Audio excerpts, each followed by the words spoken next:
Hi. You know what this is. I don't have to preface this with anything. You know what the fuck this is.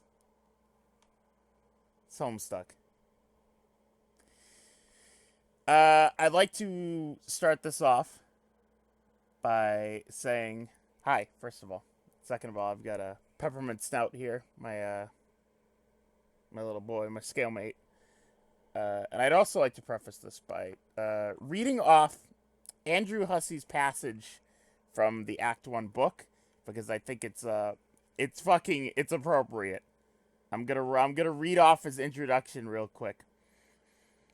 Homestuck is a story that was made for the internet. It was designed to exist on the internet, crafted to exploit the versatility of the internet, and posted page by page as quickly as I made each on the World Wide Web, a thing that is often referred to by cyber savvy dudes as the internet.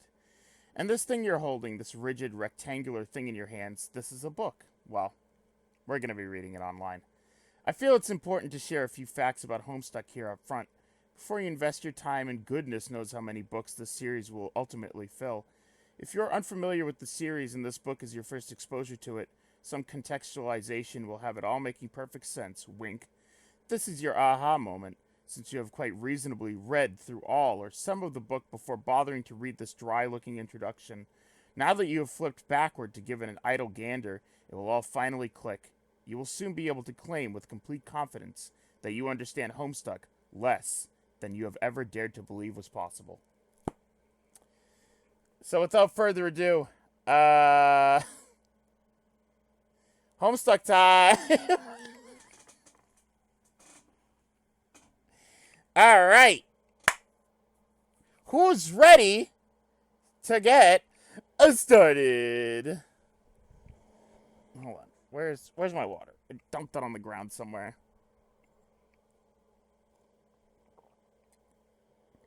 I found it. I found my water. There's gonna be a lot of that. I was actually at the other day. I was considering getting just a fucking those like Gatorade containers that football players have. I was considering just like you know buying a container of that. Knox, I haven't really fully decided on that since it's kind of early in the story and there's only one character. I think it's just gonna be mostly one character. I think for now it'll just be me. Later on, when we get to the trolls, I might ask some of you guys for help. But for right now, I think I'm pretty good. But thank you. I was considering getting the Discord in on this. But maybe later on in the story. Hey guys, welcome. I'm glad so many people showed up for this. Uh, I'm not sure what I expected, honestly. I wasn't expecting this many people to show up. That's for sure. Are you late? Well, does it look like you're late, Tornasoul? Friend Sim 2! Of course, you can expect plenty of interruptions. As if you probably watched the Friend Sim. Yeah, I have a Discord, but not a public one. I considered making a public one at some point. Alright, guys.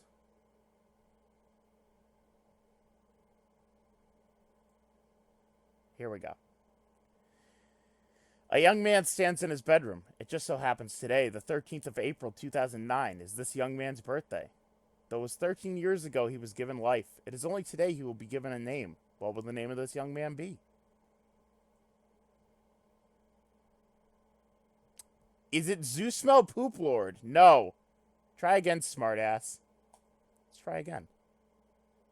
John Egbert. That's the one. That's the correct. That's the correct one. Your name is John. As was previously mentioned, it is your birthday. A number of cakes are scattered about your room. You have a variety of interests.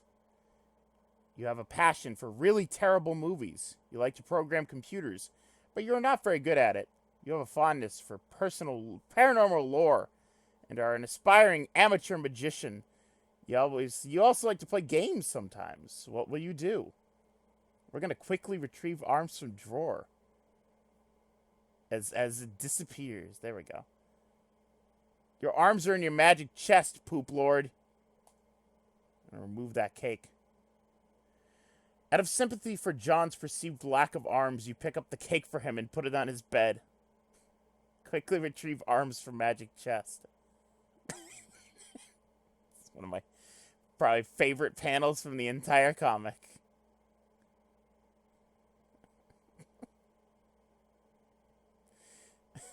You retrieve your fake arms from the chest.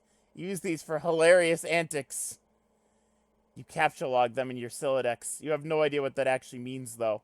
There are other items in the chest. Examine contents. Hi, Isu. I don't know why it keeps blanking out like that, by the way. I do know how to stop that from happening. 1 second. We just gotta remember not to click out of the window. Stick the title. Okay, and stick the title. We just have to make sure not to click out of the window, because if we click out of the window, for example, this will happen. And all of a sudden we'll just be looking at somebody's Twitter. And by somebody's Twitter, of course, I mean mine. So we got to make sure not to do that. But that will prevent the glitching out. Remember the Silodex, everyone? I forgot to ask, how many of you have actually read Homestuck? I know there were actually quite a few people during the Friend Sim that, like, never read it.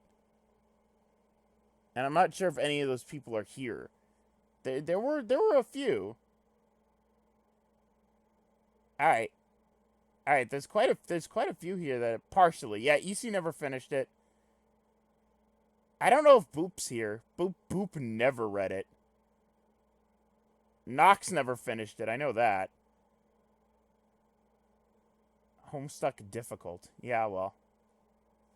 Yeah, it doesn't get any easier.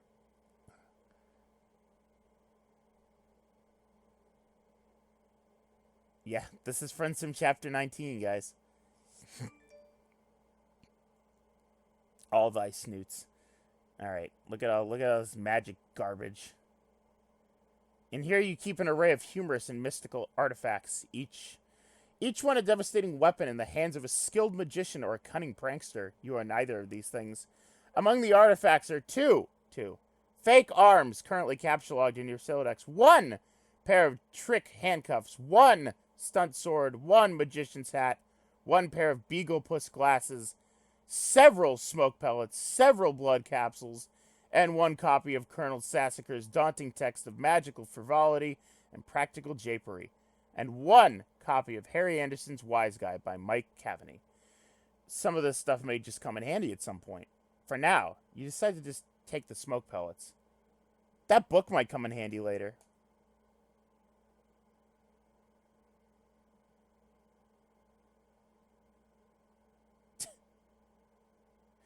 We are not. No, this is the new Voxus. Voxus did help a lot. I actually, I read my way through, and then I actually listened to Voxus do it several times. But I stopped at their hiatus because I thought they broke up, but it turns out they came back, and I had no idea. I might go back and listen to some more later on. You stow the smoke pellets on one of your capsulog cards in your Silodex. You still aren't totally sure what that means, but you're starting to get the hang of the vernacular, at least. You have the 2 empty capsulog cards remaining. John, equip fake arms. You aren't totally sure if equip is the verb copacetic with the abstractual behavior medium in which you dwell, but you give it a try anyway. Unfortunately, you cannot access the fake arms. Their card is underneath the one you just used to capsulog the smoke pellets. You will have used the pellets first in order to access the arms, but this will probably be unadvisable, since you just make your room lousy with smoke. Your Silodex's fetch modus is currently dictated by the logic of stack data structure. You're never all that great with data structures, and you find the concept puzzling and mildly irritating, but with any hope perhaps you will advance new, more practical fetch modi for your Silodex with a little more experience. Jesus Christ. Remember this? Remember this? Remember the capsulogs? I do. Oh, fuck yeah, problem sleuth. Is it even possible to get more hard-boiled than that? You really doubt it. This poster was one of your wisest purchases. Damn it. It's not for sale anymore. Damn it. That's the... Oh, man.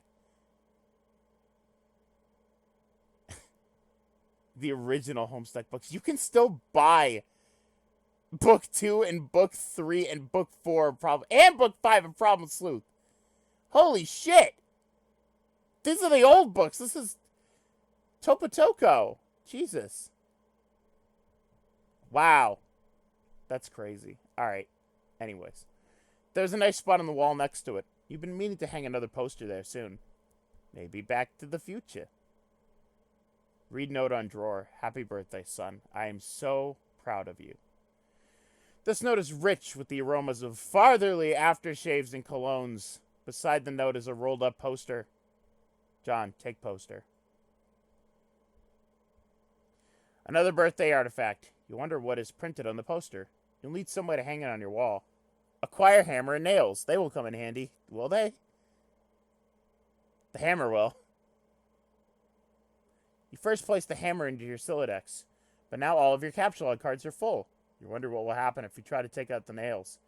Guess it doesn't hurt to try. Take nails.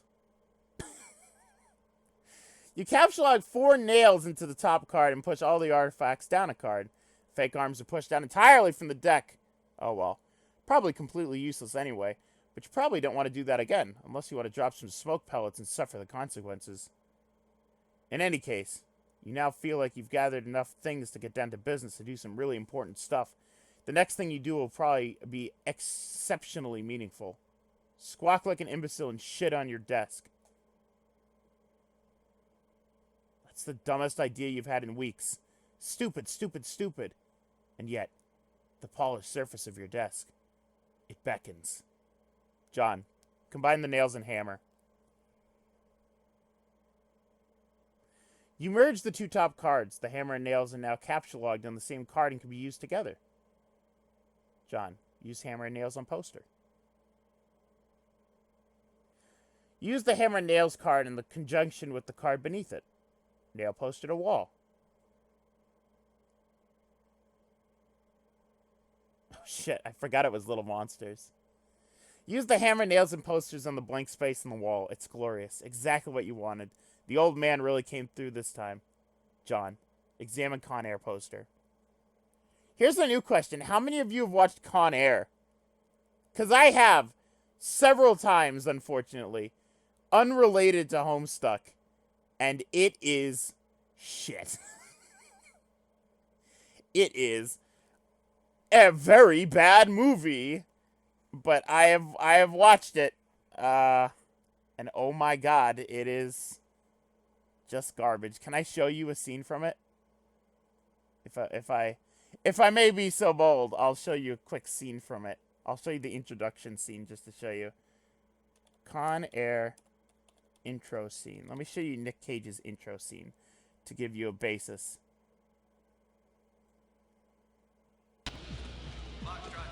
Let me show you Nick Cage walking off of this plane. It glitches out, I remember. There he is. Watch. Who's that guy? That is Cameron Poe, a parolee hitching a ride home. Why was his hair blowing back in the wind? Why does he look like that? What is this? Why is his hair... Why is that music playing? And why was his hair blowing back magically? Look at his face. Look at his fucking face. Not to mention his fucking southern accent in that movie. He's like, it's a little dirty, Casey. I got you this rabbit. Put the bunny back in the box. I said, put the bunny back in the box. Why couldn't you put the bunny back in the box? Examine Deep Impact poster. Morgan Freeman's genteel, homespun mannerisms were perfect qualities for a president residing over a crisis. Oceans rise, cities fall, hope survives. Wow. Films about impending apocalypse fascinate you. Plus, a black president? Now you've seen everything. John, examine calendar. Aha. You've marked your birthday the 13th of April. Another day you've marked was supposed to be the arrival date for a highly touted Spur Beta launch. Aha. Well, we're not gonna read Spur Beta. There's no reason to read Homestuck Beta. Man, Comic could have looked like this. Beautiful. Kick it, Barack. It's been 3 days already. It's starting to become a sore subject with you. You were sick to death of cake. You've been eating it all day. You have no intention of clogging your Silodex with it either. The cake stays put for now. You guys ready? You hear a notice from your computer. Someone is messaging you. John, examine incoming message. Remember Game Bro? Of course I do. It's Game Bro! Oh. Davis Sands' voice. Well, my Sands voice... How many of you have actually... I started uploading the Undertale shit because I was able to uncorrupt it finally. How many have heard my Sans? My Sans voice is just like a bad Joe Pesci, though. That's all it is. I mean, I don't do anything spectacular for Sans. You pull up to your computer. This is where you spend most of your time. You decorated your desktop with some rather handsome wallpaper, which you made yourself. You're really proud of it. Your desktop is also littered with various programming project files.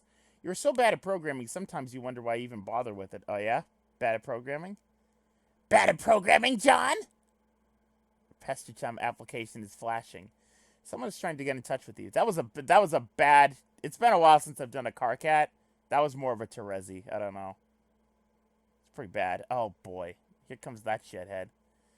One of your chums is logged in. He sent you a message. Do Joe Pesci because it's Home Alone, and this is also Home Alone. Shut the fuck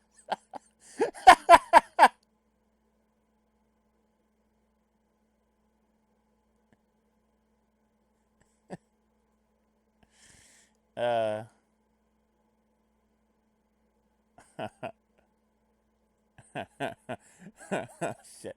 Alright, well, this is the beginning.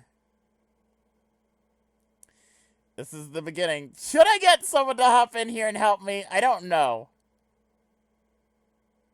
If a person promises... If a person in my Discord promises not to go too off topic... No, none of you. I mean someone on Discord. Where's Aaron? I would get Aaron to voice John. Aaron's probably dead. Alright. I'll read this for now. We'll see if Aaron pops up. Hey, so what sort of insane loot did you rake in today? I got a Little Monsters poster. It's so awesome. I'm gonna watch it again today. The apple juice scene is just so funny. Oh, hell. That's such a coincidence. I just found an unopened container of apple juice in my closet. It's like fucking Christmas up in here. Okay, that's fine.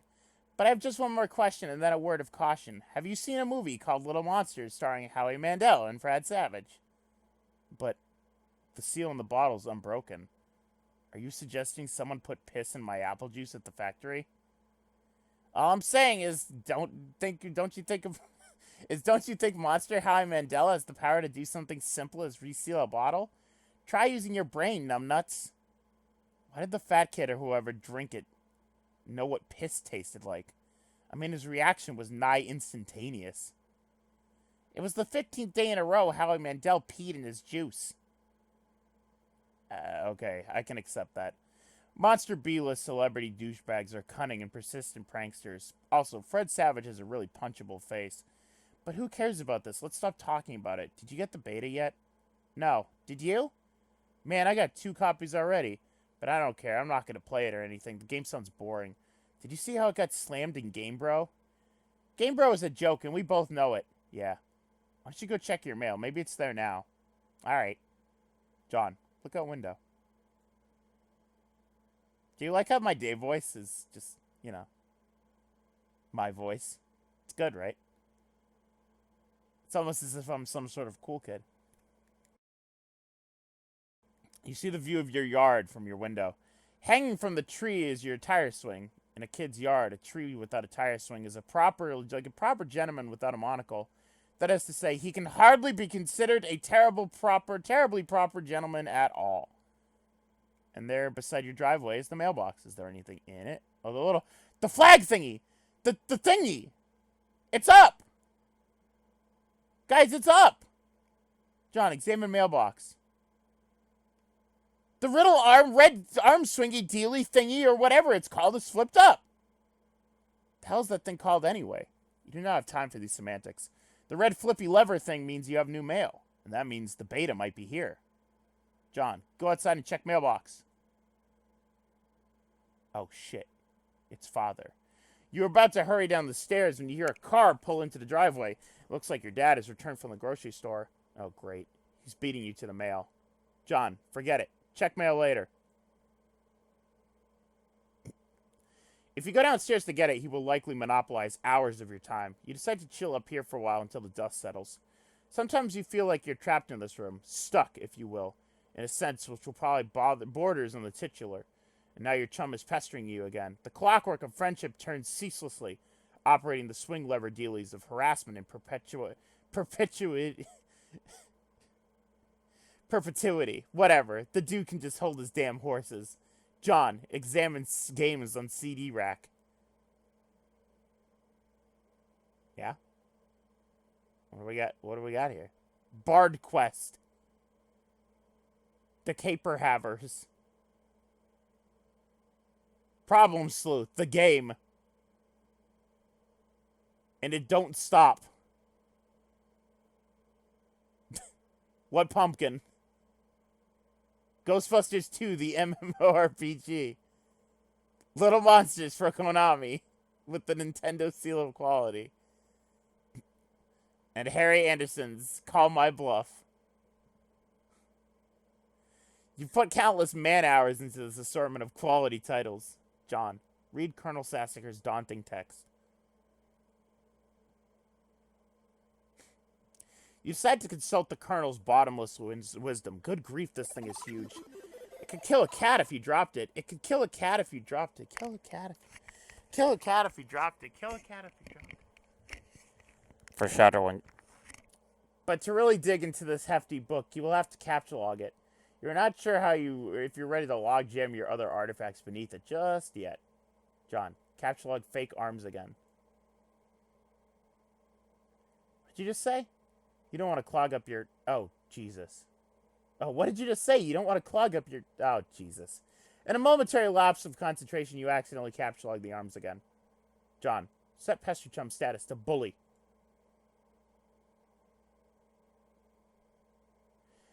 You don't think the situation is dire enough to go all the way to rancorous, but you still feel the Pester Chum client should reflect your mood in some way. Bully will have to do, you guess. This unsurprisingly does nothing whatsoever. All right. Forget your chum is still pestering you. John, answer chum. Is it there? Please say yes. Maybe you can play it with TT. She's been pestering me all day about it. She's macking on me so hard all the time, I start to feel embarrassed for her. I mean, not that I can blame her or anything. Oh, yeah? She's macking on you? The lesbian is macking on you? Yes, it is understandable because you are really attractive. I'm attracted to you.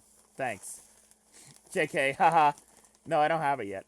My dad has the mail, and I guess I have to go get it from him and see if it's there. Hold on, guys. I know it's not showing up. I'm just trying to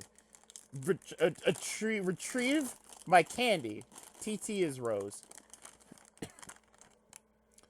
And I'm trying to retrieve my candy from my captchalogue notice. I successfully did, but it pushed out my crispy M&Ms.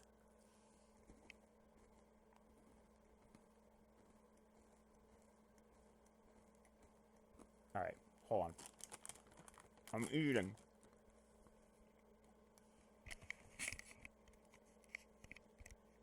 Try to make John's voice a bit more different. Nah!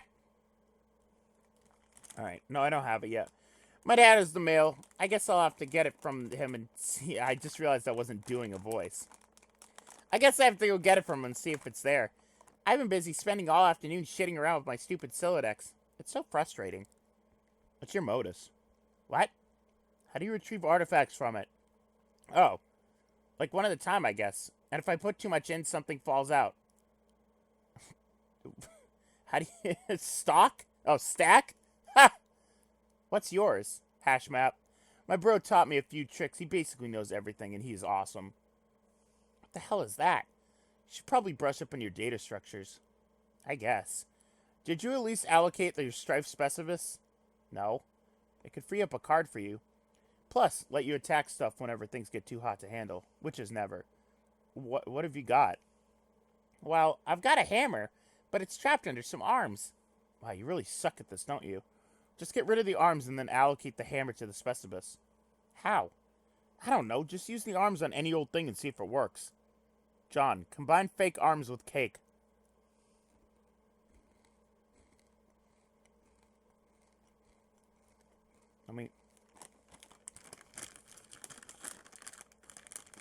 I have Butterfinger bites, by the way, and that's what I'm eating. Every single fucking candy I have here is just crunchy and noisy and awful. So it's going to be real good for you guys.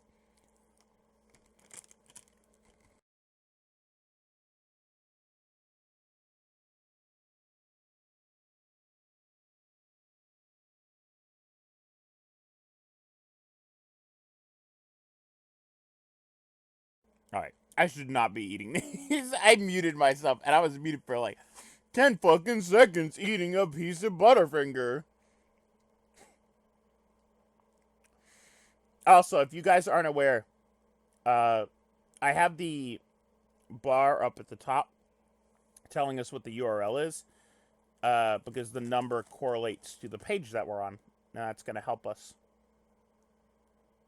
Keep in mind, we're crompching. You stick the fake arms in the cake in your bed. This definitely makes the cake at least 300% more hilarious. You're sure Colonel Sassacre would know the precise index of elevated hilarity. John, allocate hammer to strife specibus. Oh my god. So many. Spoon kind. Ha ha ha. That's Tommy's. That's Tommy's fucking...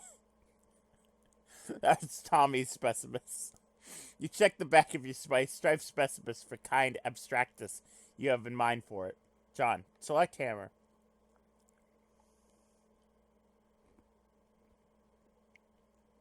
Your strife specibus has been allocated with hammer kind abstratus. Ugh.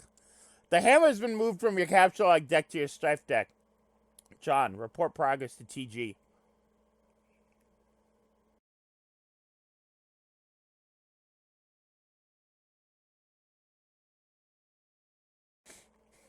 Kind. Stop eating Butterfingers, you piece of shit! I'm putting it away. I'm putting them away. Okay, I did it. Hammer kind? Yeah. Okay. That will be the permanent allocation for your specibus. I guess I should have mentioned that.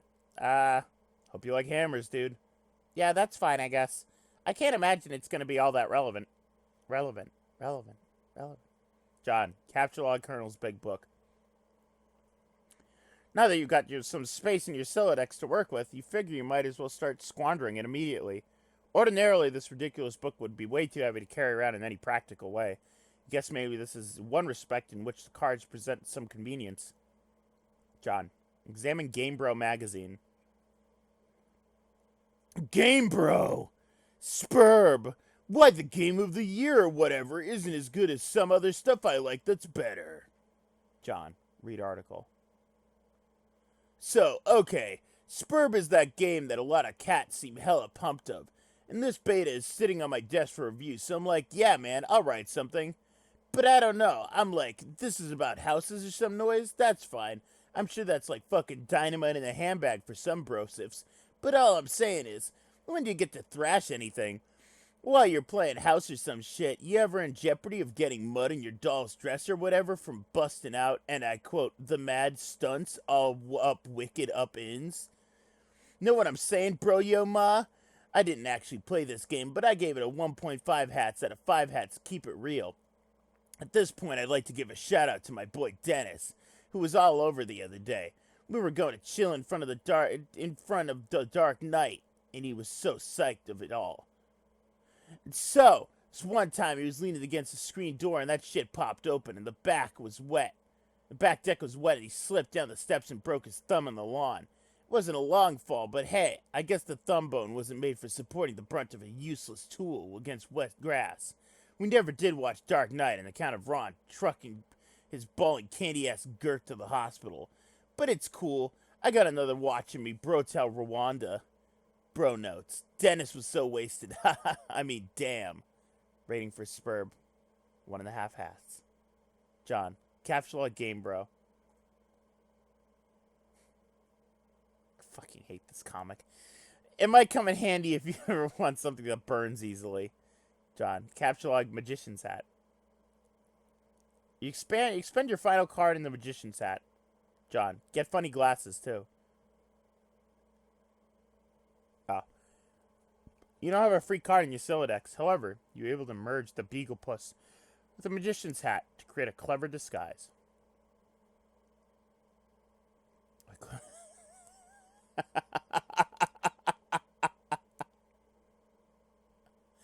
I mean, we literally can't look up Beaglepuss anymore. You literally can't look up Beaglepuss anymore. Because it's just fucking... Now there's just Homestuck in here. Oh my god, there's so much. Oh my god, there's so much. That's hilarious. Alright. John, wear disguise to fool dad. Spoilers, don't look. Yeah, spoilers for Homestuck, everyone. Because you'll definitely understand any of it. Kit Kat Perot. Kit Kat Pajumbo. John? Who's this John you speak of? You're quite certain there has never been, nor will there ever be. Yeah, this is a really shitty disguise. While you are wearing the items, they remain on your card, but is temporarily removed from the deck, thus freeing up the cards beneath it. John, leave room. There he is, Michael Sierra. You exit into the hallway. Is that clown Michael Sierra? I just realized. I think that's Michael Sierra's mouth on that clown. I'm not a fan. On the wall hangs a picture of a fellow who sure knows how to have a laugh. A man after your own heart. You always thought he looked a lot like Michael Sierra. But your dad swears in many hallowed tombs of Egypt that it is not. You're not sure about that, though. On the other one is one of your dad's stupid clowns, or harlequins. He is quick to correct anyone who would venture such a brazen assumption. John, go downstairs.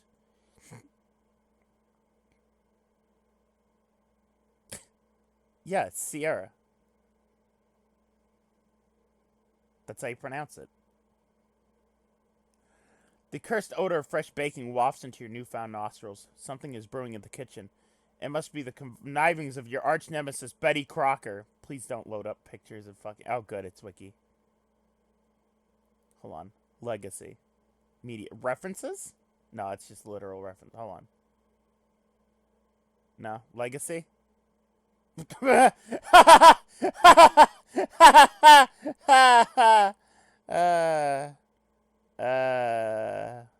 Okay. Sure. Sure. It's not even in media. It's just under legacy. That's its legacy. Alright, whatever. You can't read all that, by the way. I have it cropped in such a way. Isn't it? Oh, it is in media! Motherfucker, it's in both. It's under media and legacy. Jesus Christ. Oh, yeah, guys, spoilers for Homestuck. Oh, man. Rich buttery aroma of her plot stinks to high heaven. This mission is going to be much more difficult than you imagined. John, admire harlequins.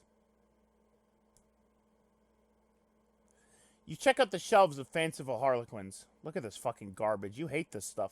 Funny is funny, but your dad sure can be a real cornball. Sometimes at night you pray for burglars. Well, John, examine fireplace. Bright orange flame flickers in the fireplace. It doesn't matter that it's April and not terribly chilly outside. In a home, a fireplace needs a fire. Because that's what fireplace is for. A fire belongs in the fireplace, damn it! Categorically, at all times, without exception. As domestic myth of unaccountable origin holds, a home borrows the spirit of the flame for as long as it makes guest of it, much as the moon takes liberty with the sun's rays. The moon's an errant thief, and her pale fire she snatches from the sun. Mark Twain. You're almost certain Mark Twain said that. John, toss Game Bro into the fire. Bye, Game Bro. Bro, tell Rwanda, Rwanda, Rwanda. It doesn't burn as quickly as you hoped. Each Game Bro magazine is guaranteed to be printed of 40% recycled asbestos. For big ups to Mother Earth, yo. John, fondly regard cremation.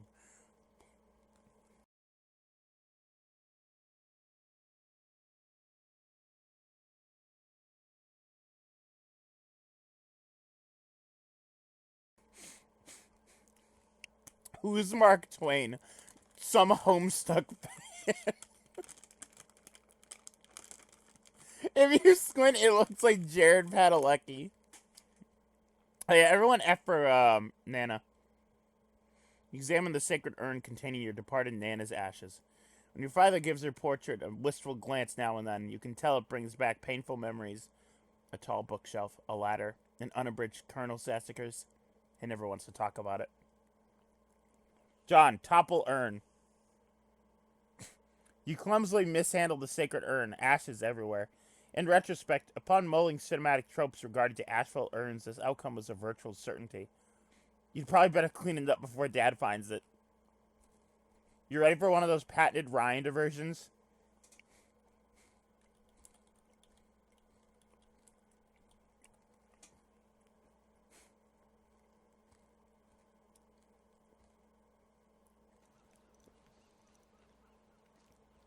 Here we go. Your dying wishes might well have been. We commit your final mortal remains to the bosom of the Pacific Ocean, which you love so well. If you've never seen The Big Lebowski, I can't recommend it enough. night, It's sweet one of my bugs. favorite movies. It's so bizarre.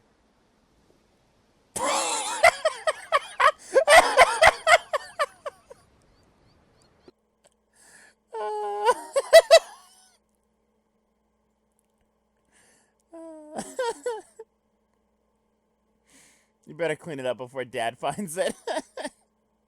John, combine father's pipe with clever disguise. Everyone's acting is so on point in that fucking movie.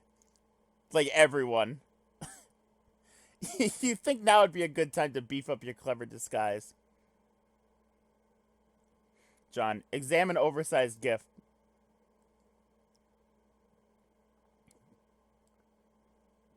Champ, you can do anything if you put your mind to it. I believe in you. Contemplating what could be inside this package is sort of exciting, but it makes you a little nervous at the same time. Open large present.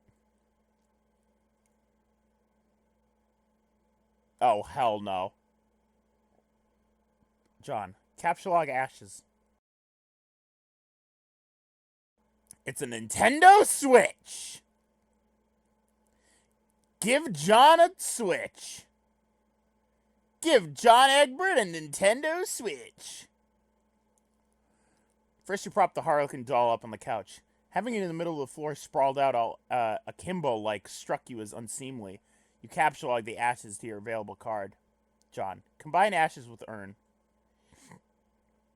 John Egbert gets Switch. You merge the sacred urn with the ashes. Most of the ashes back in the urn, but it's a total mess. Really, it probably would have been tidier if you just used a broom and dustpan. John, put the urn back. No one will ever be the wiser. Except for maybe people with eyes. That's a... I'll never forget the Voxus read of that. Except maybe for people with eyes. What is this? What is this? There's a twitch from Tommy. What is this?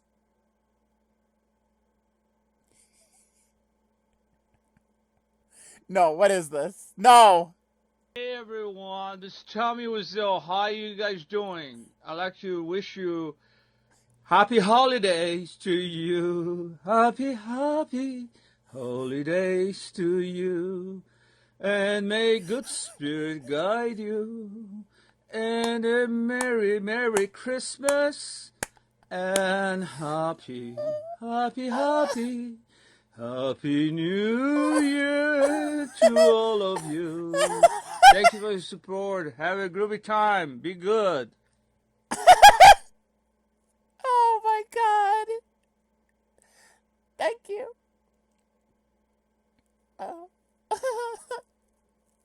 Have a groovy time. Be good.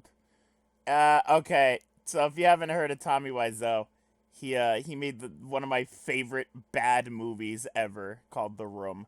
Starred, wrote, directed, produced, paid for. And that movie is one of my favorite bad movies ever. I've seen The Room like 20 times. It's so good. And that man is a nut job. John, go get fake arms again. You're tearing me apart, Lisa! I did not. Also, the Disaster Artist came out about a year ago now. That came out in December last year. And the Disaster Artist is fucking great. I love The Room and I love the Disaster Artist. I watch them both one after another is my my ritual. You got another brilliant idea for something to do with those pointless arms. You pry them out of the cake and capsulog them. Looks like Pesterchum is acting up again. Homestuck. And before the Disaster Artist, there was the Disaster Artist book, which was written by Greg Sestero, who played Mark in the movie. And he narrated it in the audiobook. He does the best Tommy impression. Like, the best. It's so good. John, examine third and fourth walls of the room. John, check Pesterchum.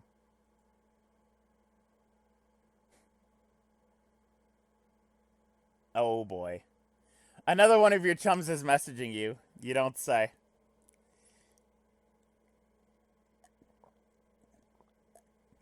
Yeah, he's like Tommy's only friend.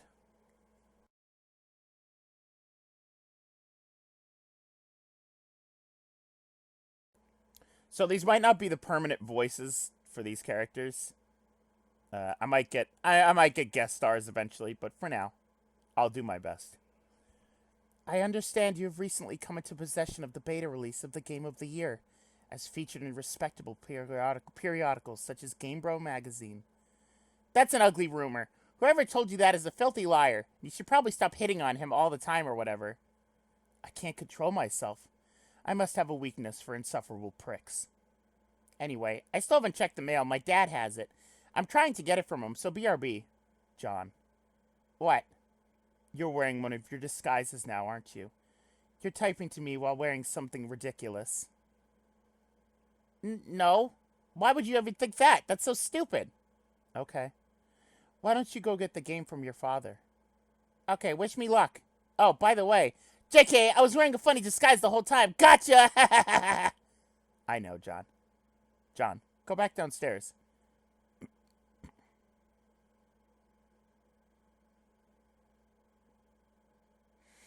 You can now execute that brilliant idea you had.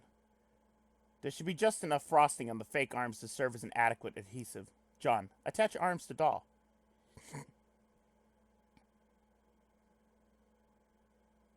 Yeah, you don't use that as a slur. Alright. You don't care what Colonel Sassacre says. That makes it at least 1,000,000% funnier. John, inspect burnt paper on the floor. Oh, the Brobrulone? Oh, where the fuck is the Brobrulone? When does that come into play? I don't remember. Oh, I think that's... Oh, here it is! Hell yeah! That's one of my favorite pages in the comic. Brobrulone. You don't deserve this big Brobrulone. We gotta watch the Christmas special for fucking Neo Yokio. I keep forgetting. Shit. I keep forgetting. By the way, Neo Yokio, great show. Awful show. Just the weirdest thing ever. But me and my friends, we gotta, yeah, Knox, we gotta watch the fucking Neo Yokio Christmas special. I'm so excited. You put it back into the fire where it belongs. John, throw present wrap in fire. Well, that's definitely gonna be the thumbnail for this on YouTube. Brobrulone.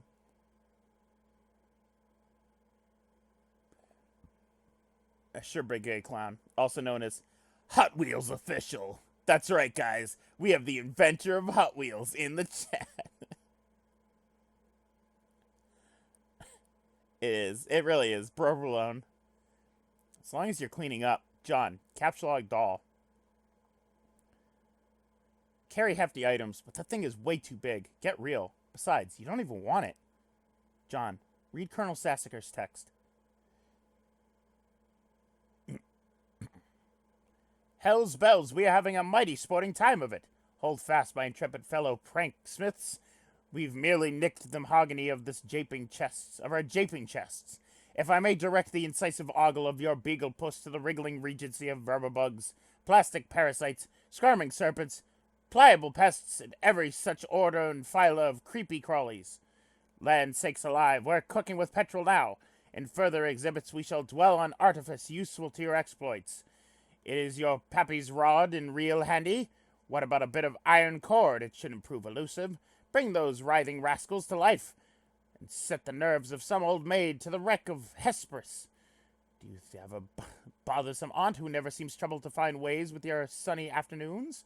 A broad, splintery fence? A bucket of whitewash, perhaps? By gum, you'll fix her wagon.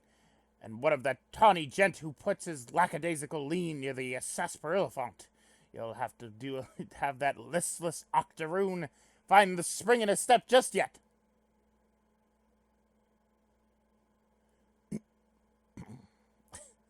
You thought about consulting the text to determine exactly how hilarious the doll is now, but this text is way too big to navigate in a timely fashion. You decide to forget it. John, find Dad and retrieve mail. How late are you? We're on page 70. Out of... Oh, hell yeah! Page 69 is Colonel Sassacre. Jesus Christ. Hey, wait a minute. What's page 16? Okay, this will be spoilers, so if you haven't... I'm going to look at it for just a second. So if you haven't read Homestuck, I'm just curious. All right.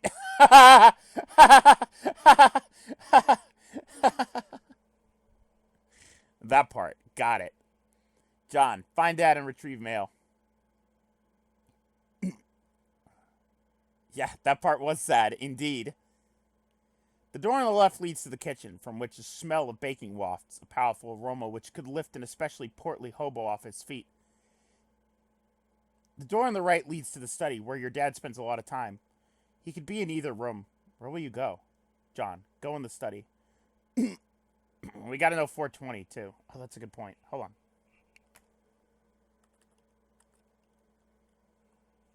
Alright, guys. Ready? Quick look. Okay. That one was more spoilers than the other one.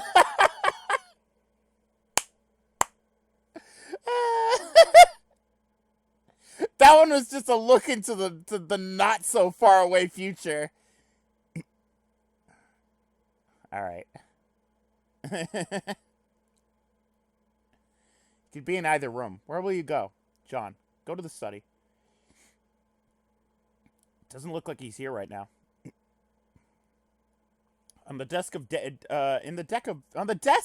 is a deck of playing cards, one of your dad's pipes, and the April issue of the series Jester magazine, and a stray capsulog card. There's also a can of peanuts on the desk. Ha!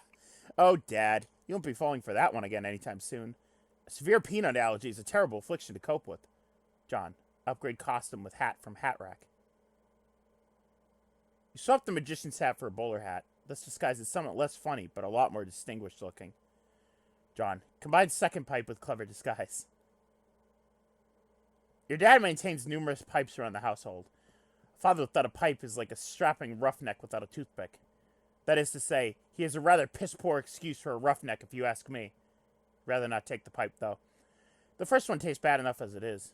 How you suffer for your comedy. John, examine capsulog card. Yes, this will be perfect for expanding the space in your John, capsulog card.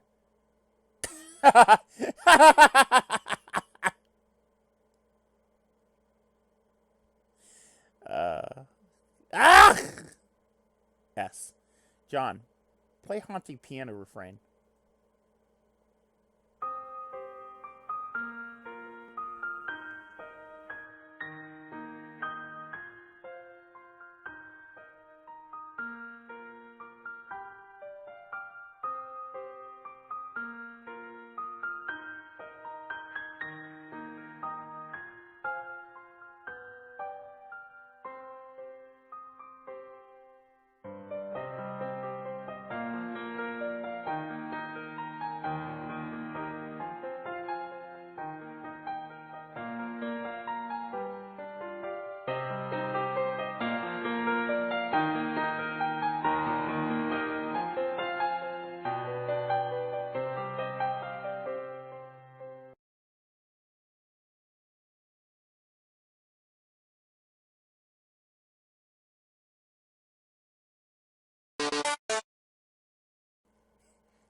John, play 52 pickup.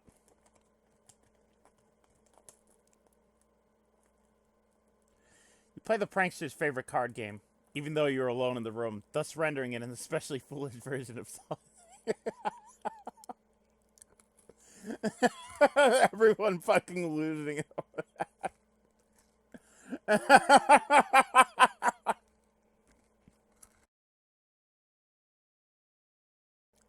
Yeah, someone clip that. So stupid. Look at this mess. The peanut gallery over there sure is getting a kick out of it. You're allergic to their scorn. John, attempt to leave the house.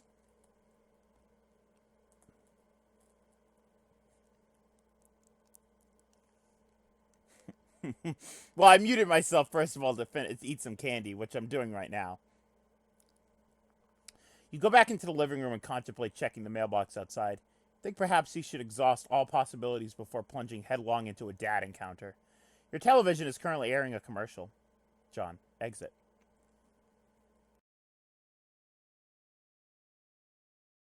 You exit the house. Alright, guys, thanks for watching. That's the end of the webcomic. Bye.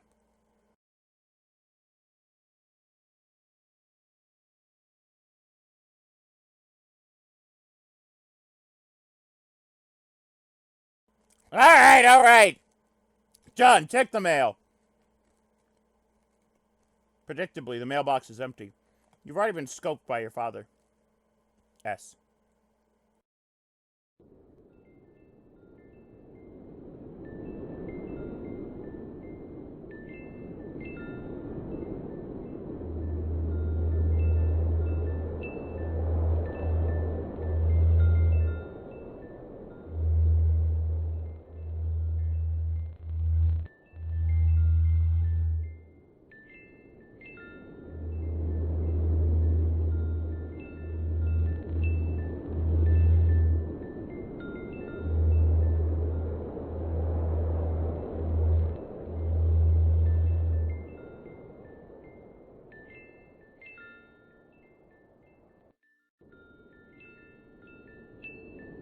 The streets are empty.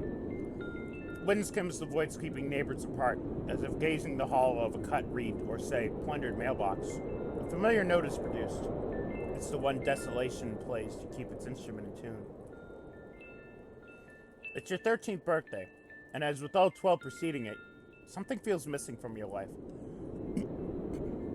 The game presently eluding you is the only latest sleight of hand in the repertoire of an unseen Riddler, one to engender a sense not of mirth, but of lack. His core schemes are those less of a prankster than a common pickpocket. His riddle is absence itself. It is a mystery dispersing altogether, like the moon's faint reflection, with even one pebble of inquiry dropped in its black well. It is the most diabolical riddle of all. Absence diminishes like little passions and increases great ones, as wind extinguishes candles and fans of fire. Walt Whitman. Yes, you are certain Walt Whitman said that. 100% positive. You have a feeling it's going to be a long day.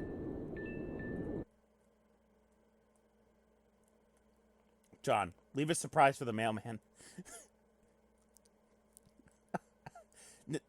No! John, see if your father left the mail in the car.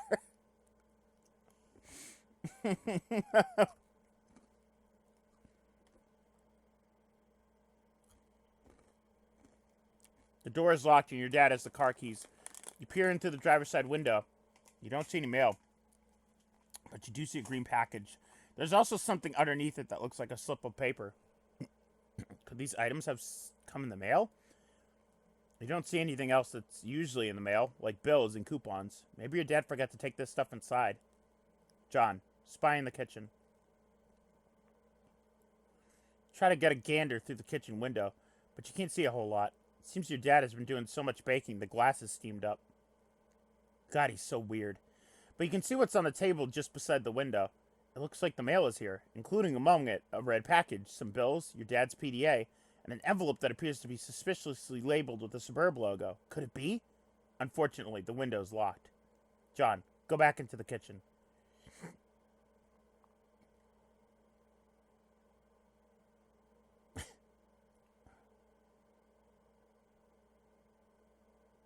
You have no other choice. You're going in. Clever disguise, it's time to work your magic. When we finish Homestuck, we're gonna fucking read Paranatural. John, enter.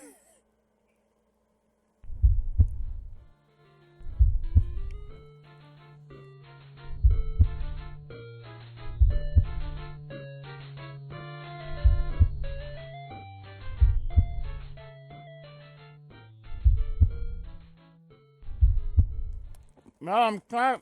No! These are never long enough. I just want to enjoy my candy. Please. Hold on, I'm gonna check my Twitter mentions. It's time to strike, boys. Your dad sees right through your costume. You don't know what you were even thinking with this foolish ruse. You unequip the clever disguise. Your dad wields the dreaded artifact of confection. He stands between you and the mail. There's only one way to settle this. Strife! That's fucking...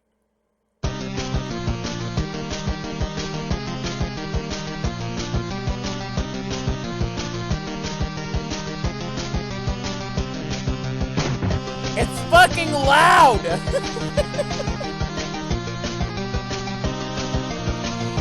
Hold on!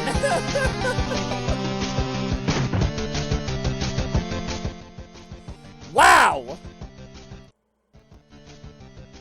I know I'm supposed to click. Aggrieve my fucking eardrums. Alright. Aggrieve.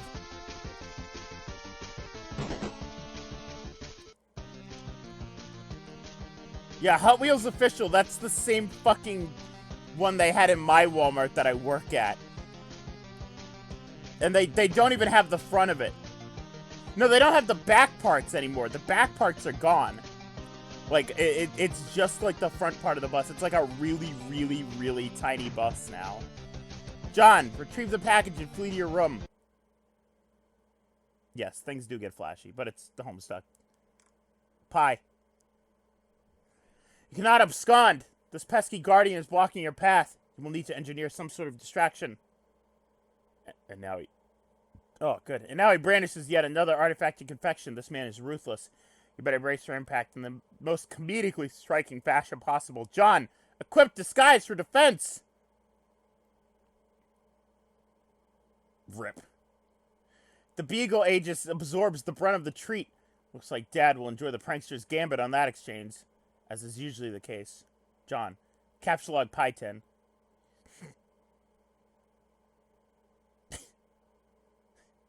Take the Pi 10 and unequip the Beagle Plus. Everything in your Silodex is pushed back a card. The smoke pellets are ejected from the deck. Yes, this could be just the distraction you were... Nothing happens. What a huge letdown. John, take the cake. With two great forces oppose each other, the victory will go to the one who knows how to yield. Oscar Wilde. Wise words by a man who likely could resist everything but temptation. The cake forces Colonel Sassacre's text out of your Silodex. Sassacre, you beautiful bastard! Now's your chance! John, abscond. Now that Dad is busy placating the smoke detector, you can safely sneak away. John, take PD. Take PDA. Snag your dad's PDA. Maybe later you'll switch the background image to something hilarious as a prank. Besides, it may come in handy later. Your spare capsule log card is forced out of the Silodex and consequently integrated with the deck. Now you have 5 cards to work with. John, take package. Thanks, Nighty. Succulent backlogs! This red package is addressed to you. John, take envelope. You got the Spur Beta. John, exit kitchen. John, get cake on couch. You capsulate the cake on the couch, expelling the pie tin from the bottom card. John, combine the cakes to make a double-decker cake. You then merge the 2 cakes across all 5 cards. Everything in your Silodex is smushed between the cakes. Why don't you think these things through first? John, retreat upstairs. Thick backlog. You pause at the juncture to head down the hall. You're going to need something to clean up the mess before you the mess you're about to make by dissecting this cake. To the left is the bathroom. To the right is your dad's room. It's locked, and you're forbidden from ever entering. He has secrets. John, go to the bathroom and grab a towel.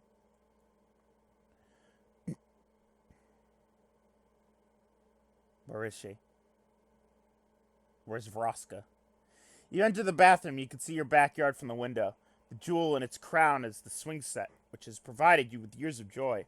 There's also a spring-mounted pogo ride, which has been responsible for more than one painful injury, and has provided you with years of lament. On the sink is your dad's razor. On the rack to the side is a fresh towel. I need a towel. John, remove PDA, envelope, and package from cake.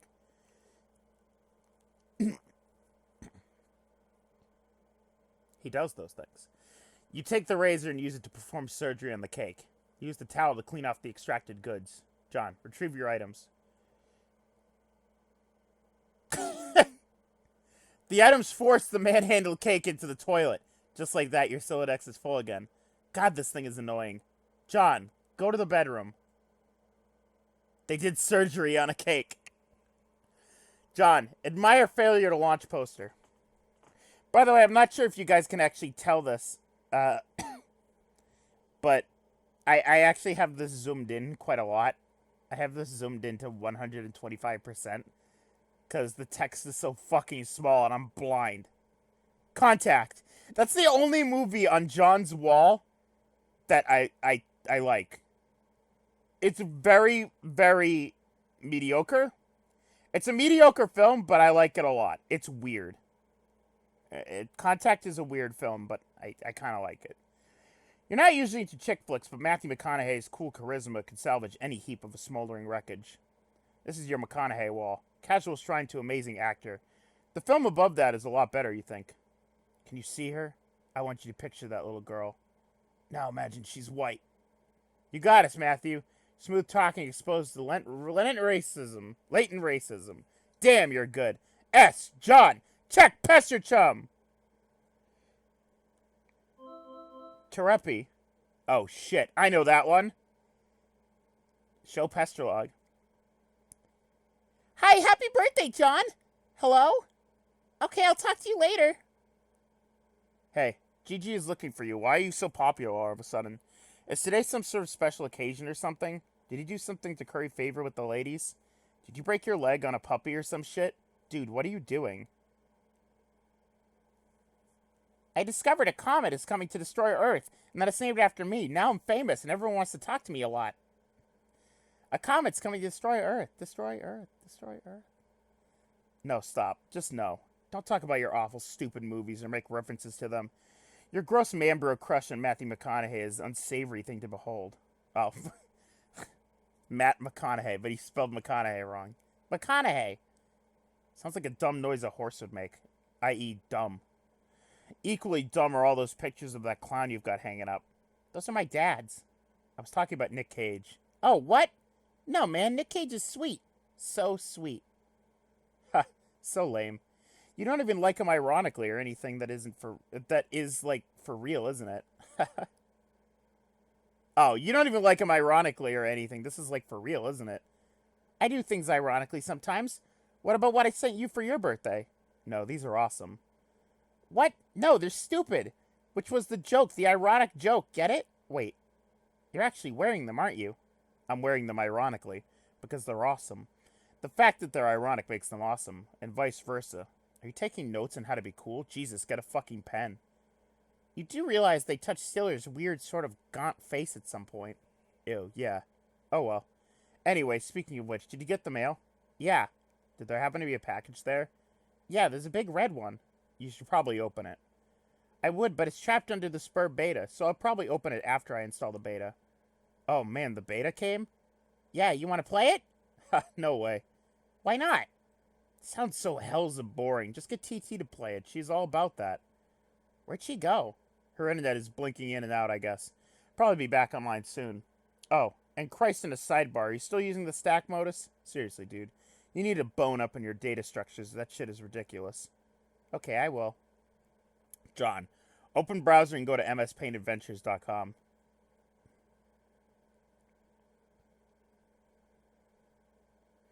You decide to space out on the computer for a while before doing anything important.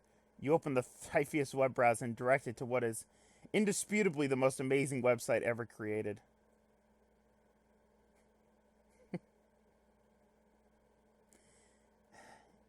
You are the members of a sinister gang called the Midnight Crew.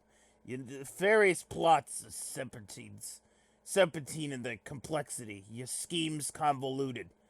You are planning a heist in your underground hideout. What will you do? New adventure is okay, but you're not sure if you like it as much as the last one. John, install Suburb Beta. You said it's time for less meta and more beta.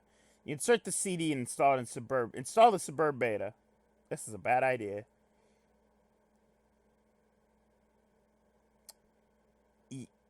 Yes. You guys singing Midnight Crew? Oh my god, shut up. Suburb version 001. Skynet Systems Incorporated. All rights reserved. Suburb client is running, waiting for the server to establish connection. What the fuck is this? John, bone up on data structures. God damn it, guys.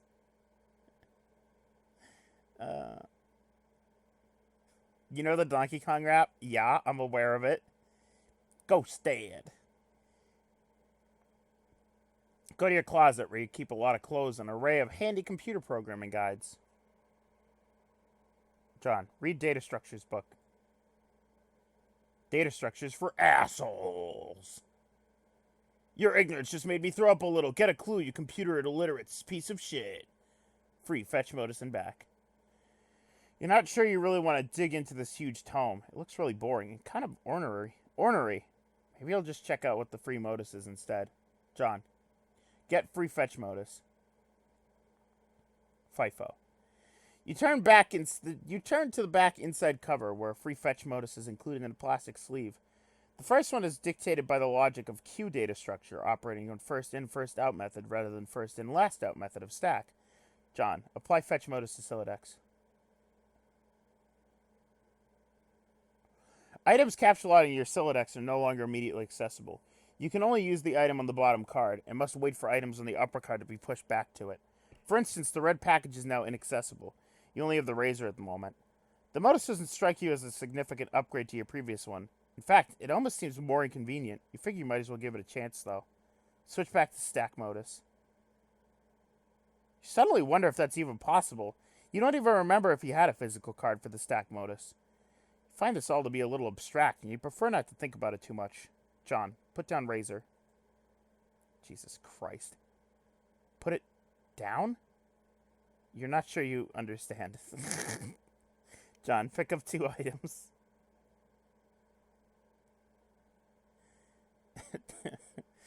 You capsulate one of the cakes. You finally found a use for all those loitering pastries. Dead weight. John, get another cake. The second cake causes the razor to launch out of the front of your Silodex. Oh, good lord. That beautiful face. You wish the razor would have failed to launch. John, get more stuff. F. Matthew McConaughey's forehead.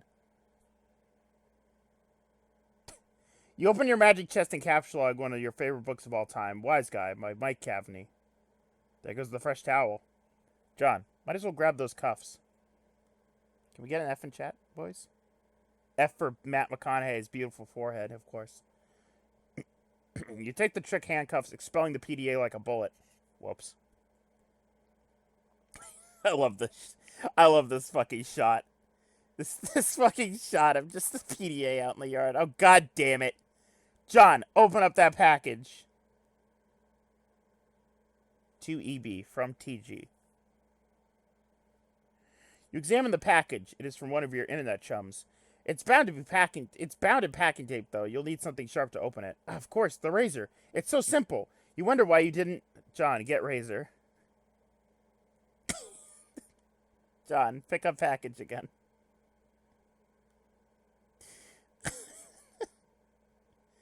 Let's take this from the top. John, capsule on glass shards.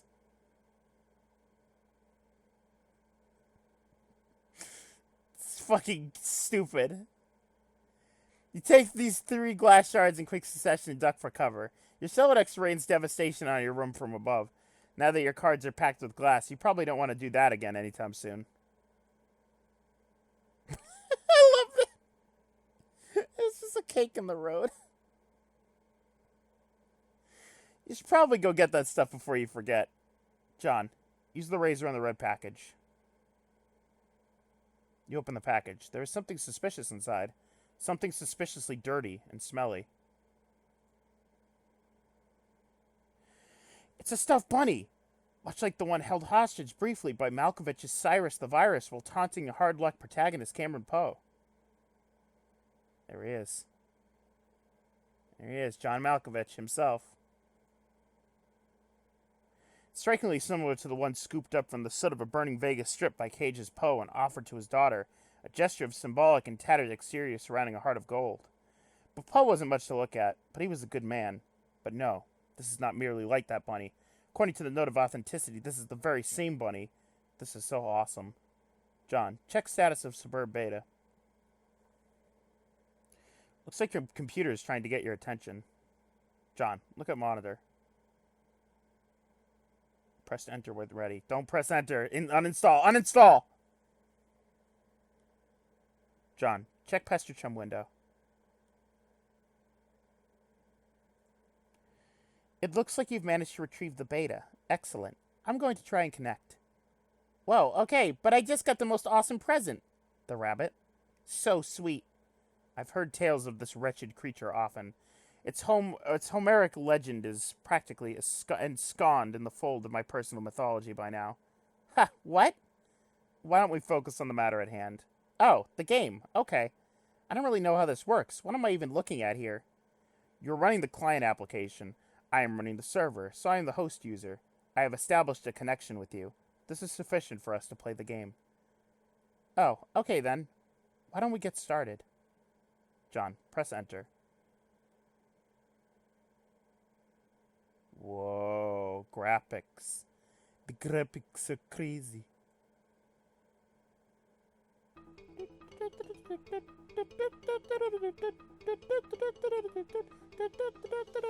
Let's crank that. Crank that shit. Volume mixer. Go!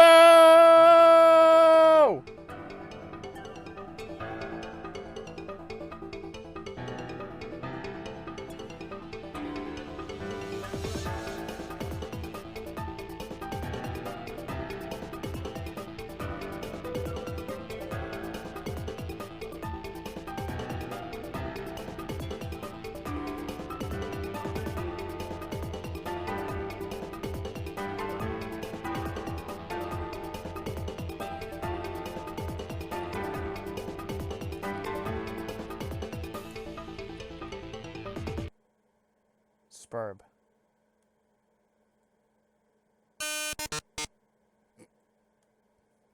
I'm not gonna keep doing that. I'm not gonna keep doing that, I promise. Next!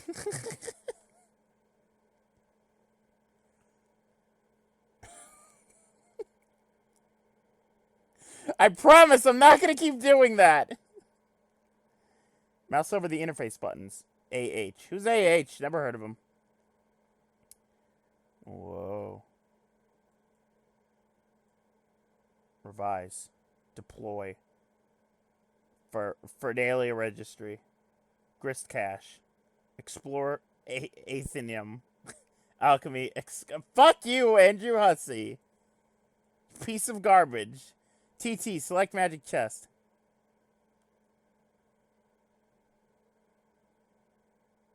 TT. Zoom out.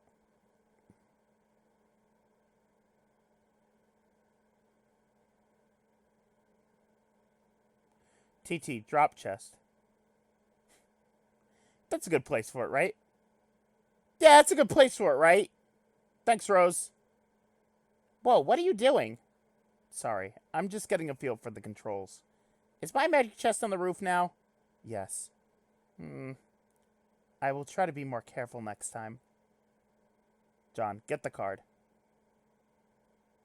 You find your missing stack fetch modus and quickly reapply it to your Celodex. You can now opt up for either the stack or queue modus at any time.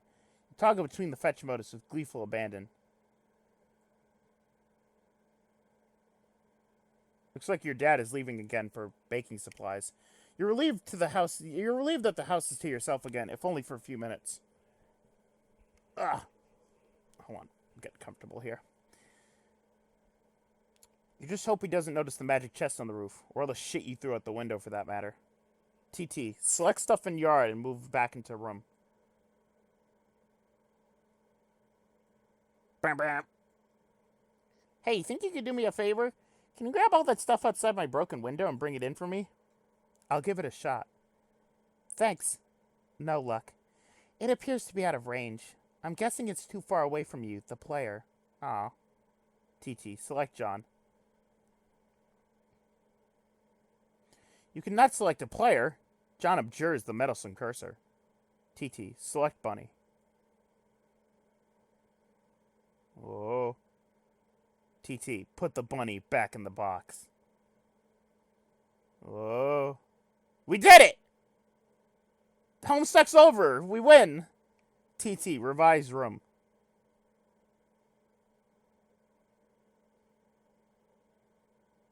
Whoa.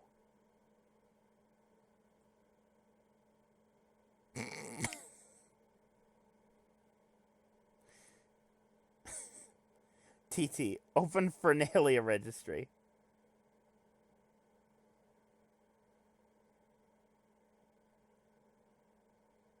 TT, deploy totem lathe. This was my favorite part, actually. The combining and the totems. That was fucking awesome. I love that. John, examine totem lathe. You don't know what the heck this thing does, but it looks neat. TT, open grist cache. Brittany the Bandit McGeeran is in the chat, and now she's here, and she's gonna watch us do Homestuck. And Britt's never seen Homestuck before. Britt doesn't know what Homestuck is. Show Pastor Log. That's a joke, by the way. Britt absolutely knows what Homestuck is.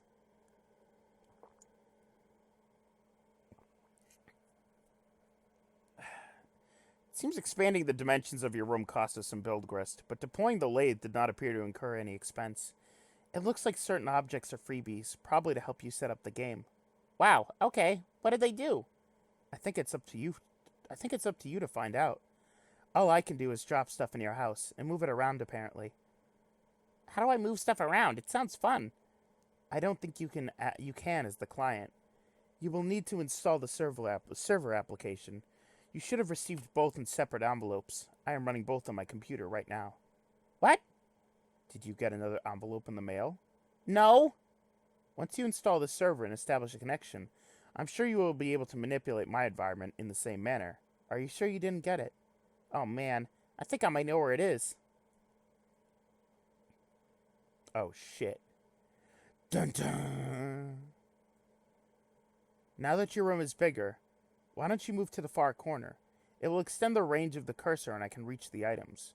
Which you threw out the window for some reason? Good idea! What have you been doing in here all afternoon anyway? I was fussing around with my Silodex, but I think I have it under control now. What modus do you use? I like to use trees. Oh no, that sounds so awkward. It's not exceptionally practical, but I think they are elegant. John, stand in corner. Hold on, I'm getting a DM. Oh shit! Oh shit! There was, somebody, fuck! Beans, who did I miss? Shit! Someone popped up in the fucking bot. Who the fuck was it? I gotta mention. Oh, it's under games.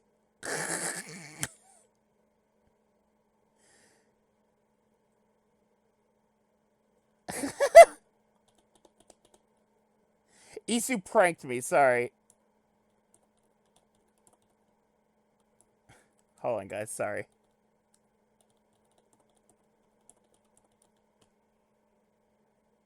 It's almost Chrism, guys. Alright, guys, I'm back. John, stand in corner. TT, deploy Cruxtruder.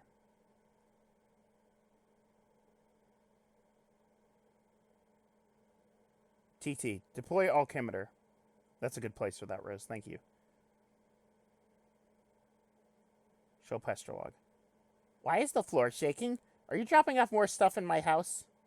Yes. 2 more large gizmos. Sweet! What is it with all these big contraptions? If I had to guess, they appear to facilitate a sort of system involving punch card-based alchemy. Huh? To what end? I mean, what are we supposed to be doing in this game? That remains to be seen. Maybe you should go investigate. John, get PDA. Serious business. The following matters have been submitted in a frank and forthright manner for Pipefan 413's judicious appraisal. Gray Slack 66 says, decided to return home for fresh tie. Soiled tie will be laundered immediately upon return. Oh, it goes in another order. I see. It goes, yeah. Gray Slack 66. Need counsel on removing coffee from necktie. Incident occurred 45 seconds ago. Beverage essence is rapidly settling into fabric. Too busy for this. Please a lab on incident. Gray Slack 66 says. Was posturing unevenly to reach for hat on wall hook. Tip of tie slipped into open mouth of pot. Duration of dunk approximately 3 seconds. Office Urchin 1280 says. Photographic documentation of incident. Well-pressed attire. Use ballpoint pen to roll up tip of cloth. Extract pen. Press rolled cloth against ceramic surface. Example, restroom sink. In future, consider repositioning hat hook or coffee pot. Gray Slack 66. Decided to return home for fresh tie. Soiled tie will be laundered immediately upon return. Important Homestuck lore. You grabbed the PDA. I thought that was fucking Sans back there and hit its system. I saw a little thing of blue. Do you see that? I saw a little thing of blue and immediately I went, Sans! Because, you know, that's what I immediately, like, think of. When I see that color blue, I'm like, Sans! Da-da-bup-bup! You grab the PDA, switching back to stack modus, so it really is accessible. So it's readily accessible. The interface is oddly sterile, and no hilarious clown wallpapers or anything like that. Oops, you mean Harlequin wallpapers. The serious business application is open. Seems your dad used to keep tabs on various acquaintances. His fellow street performers, maybe? You guess the performing arts must be pretty serious business after all. John, install Pester Chum. Da-da-da-da! This should be useful. Now you can keep tabs on your chums while you wander around the house. John, go out to balcony. Hey, I'm out on the balcony now. I'm messing with from my dad's PDA. The one you threw into the yard? No, I'm telling you. It jumped out of my Silodex like a frightened weasel. What were you doing with it in the first place? I am not sensing a lot of regard for personal property of others. Is this how your pent-up frustration with your father manifests itself? What? No. Those were all accidents. Please take your psycho-babblery somewhere else, miss. Your bathroom is a mess. Did you do that too? Oh man, see, this isn't cool. All this snooping nonsense. There's a cake in the toilet. Yes, there is. I'm tempted to clean it up for you. If that will satisfy your weird, odd complex, then go ahead. My obsessive-compulsive disorder complex? Can a disorder also be a complex? In your case, probably. Sounds complicated. Anyway, I'm gonna have a look at this enormous platformy thing you put on the balcony. John, examine alchemeter in a cautious manner.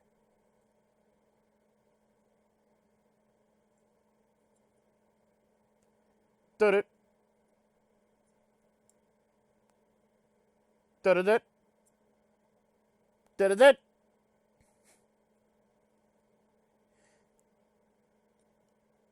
Da-da-da-da. Okay. You have no idea what to do with this thing. You can't find any controls for it. Having exhausted all of the possibilities, you just decide to stand on it. This isn't very cautious of you, actually. John, look through telescope. Look directly at John. Look directly at sun. It is a clear sunny day. Nothing out of the ordinary. Ow, my eyes. Ow, my eyes. At least not beyond the walls of your own home. TT, grab the soiled toilet.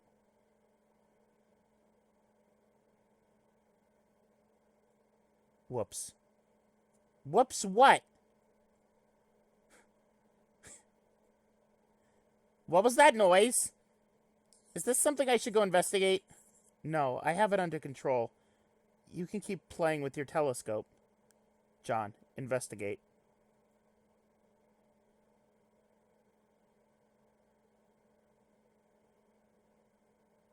No. No. Do whatever you want. That's so stupid. Ugh! I think I can patch it up. Just give me a little space. Why don't you go have a look at the crux extruder? The what? The thing I put in your living room. John, hop down the hole.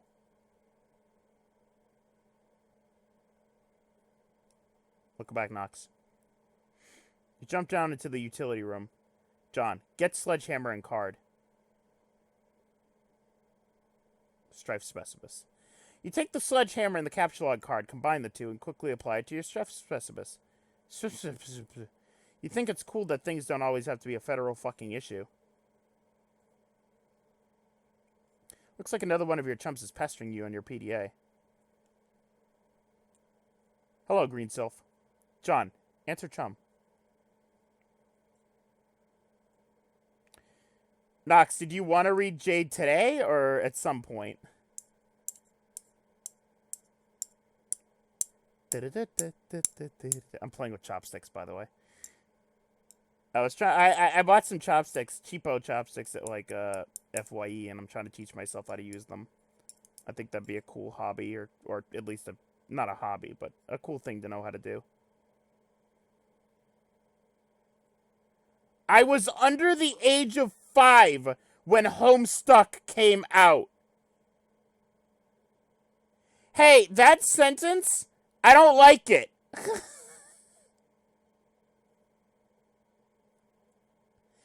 Don't! I don't like this knowledge! Oh my god! Granted, that means you're like... Yeah, it was 2009. Yeah, in 2009, I was 6 fucking teen. Hold on, I got one from Catastic. Oh. I don't like that. Okay, yeah, I was 4. Tempo! That was 10 years ago! That means some of you are like 13, 14 right now. I'm 25 years old. I'm 10 years older than... Fuck! The stream's canceled! Bye! Alright. Jesus Christ. What the fuck? Jesus Christ. I gotta watch my language. This kid's in the chat. Yeah, 09. I was like 15, 16. Something like that. There are babies here. As a PG-13 stream now. And that means I'm just gonna fucking... frickin'... I'm gonna censor everything. You'll see. Okay. I'm gonna do Jade for now, Nox, but Jade has a lot of parts, obviously. So I want to work out how we're gonna do voice acting. So for this stream, I'll just do the voices. Yeah, when I get to Carcat is when I want to have guests, because Carcat's voice is gonna kill me.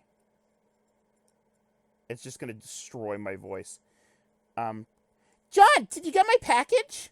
Oh, hey. No, not yet. Darn, are you sure? It was a green box. Oh, yes, but it's in my dad's car. He's still out at the store. He should be back soon. Great! So, what are you up to today? I'm up to my neck in the spurb stuff. TT is making a royal mess of my house. Lol, what's spurb? Oh, it's this game. It's okay, I guess. I'm still figuring it out. Whoa, what was that? What was what? There was a loud noise outside my house. It sounded like an explosion. Wow, really? I will go outside and look. Oh, man. But be careful, okay? I will. John, might as well check out the crux extruder.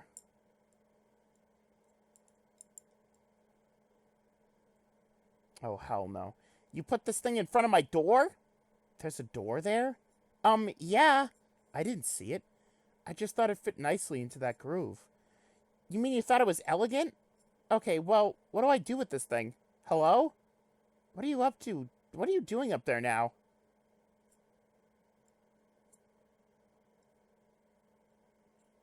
Door stuck. Door stuck. Door stuck!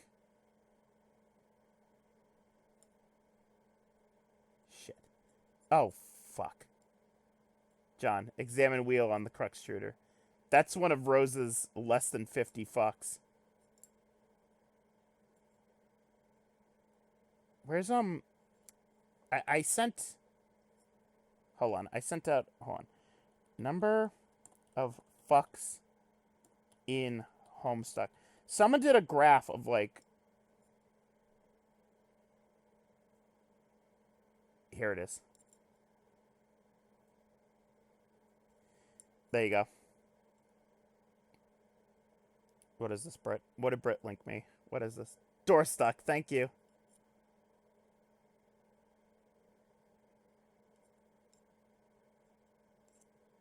So this is a chart. This is a chart of everyone who mostly says fuck. Carcat, obviously, in the 550 to 600 fucks range. And Dave, close. So Dave Cat, Cannon. Gamzee's up there, but he never says it in like a mean way. Just like a, yeah, fuck yeah. John is like little baby. Yeah, I know. John's way down there.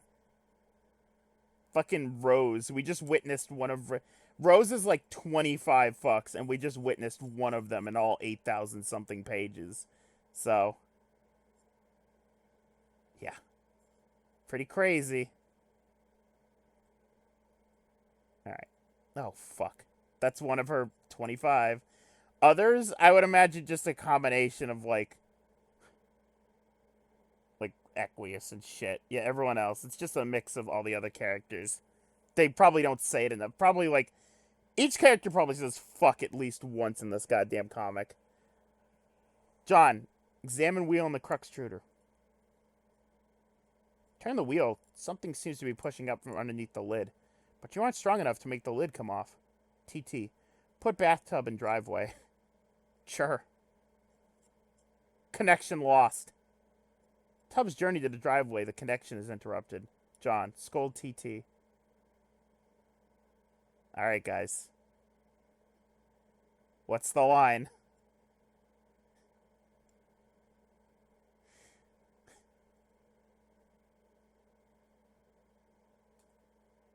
You can see me, right?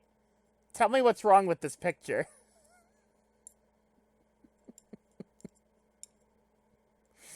It's classic.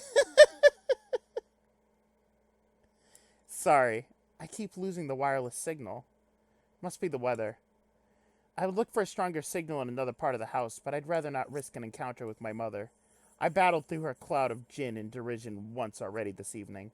Haha, yeah, I hear you. Yes, cakes, gestures, unfaltering love and support. Quite a road to hoe there, though I suppose I'm complicit for not informing social services about your situation. I know! What's going on outside? Maybe you could catch a neighbor's signal. That presents the same problem. Also, it's raining, remember? And dark. It's dark already? Yes, the sun has already had its way with us here on the East Coast. Its lurid glare has moved on to younger time zones. Ha! Okay. Have we ever gotten, like, Dave lives in Texas, right? That's a thing. Correct? Like, Dave living in Texas is a thing. Is he the only one where we know where he lives? Like, John lives on the West Coast, probably, somewhere. Jade lives in a fucking jungle.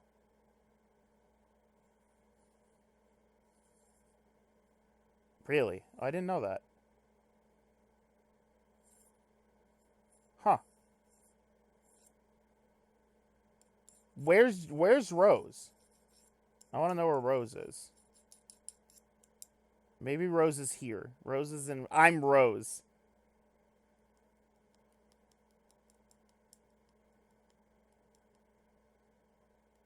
Upstate New York. Shit. Well, she's in the bad place then. This is the bad place. John, hit Crux Shooter with sledgehammer. Speaking of which, good place. Coming back in how many days? Hold on. Let me do a count on this, guys, real quick. 1, 2, 3, 4, 5, 6, 7, 8, 9, 10, 11, 12, 13, 14, 15, 16, 17, 18, 19, 20 days! Ugh! Fuck you! Damn it! I'm sitting around just waiting for the Good Place to come back now. Fucking love that show. Maybe if... No. Yes? No, they left, remember? No, they left Stephen Merchant's place. He might come back, though. Need some help? TT, pick up sledgehammer. Oh, bam! Whoa, whoa. It's here. Next. Oh, good. What is this thing?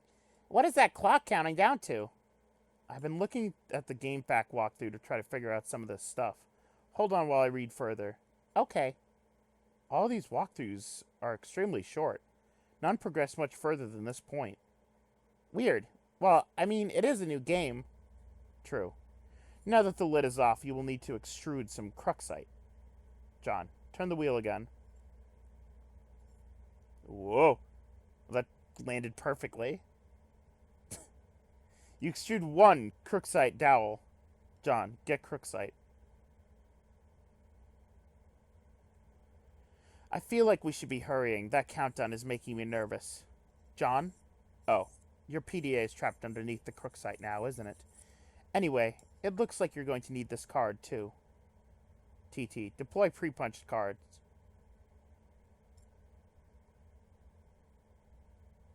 John, get card. Shard of glass is expelled from the deck and maims the Harlequin doll. John, capture log fanciful Harlequins. You take 2 fanciful Harlequins. The additional useless freight pushes your PDA to the last card. You then switch the Q modus so you can access the PDA. More glass shrapnel flies from the deck. Yeah, capture logs or something. Oh, hello, weird sprite. This thing keeps following me around. I think it's trying to talk to me or something. That is probably the kernel sprite. It apparently needs to be prototyped. Twice, actually. Whatever the hell that means. These walkthroughs are horrendously written. Okay. Well, you are the one with the cursor, so just do whatever you think is the right thing to do. Also, fix my bathroom. Drop maimed Harlequin into kernel sprite. Hold on, guys.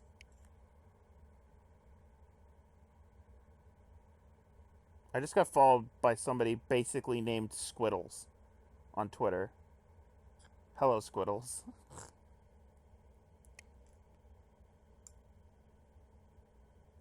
S. Colonel. What's a kernel sprite?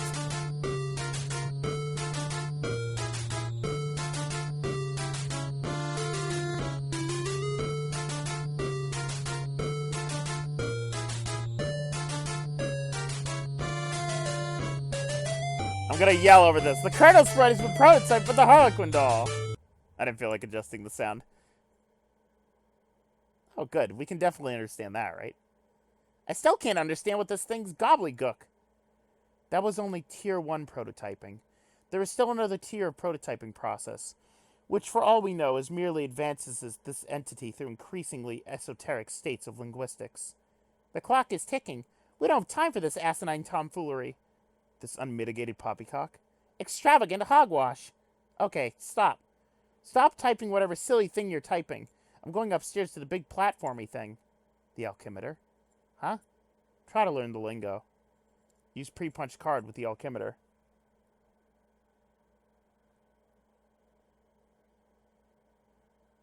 hold on. Nikto just linked something that's actually pretty useful.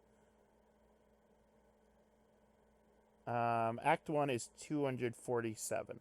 What page are we on? Oh. Well, we fucking...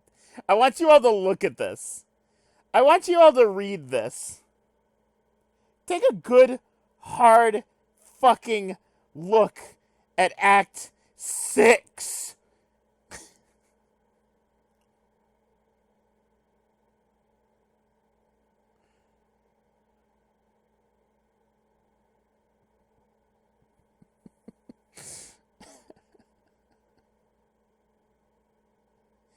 Yeah, because it is.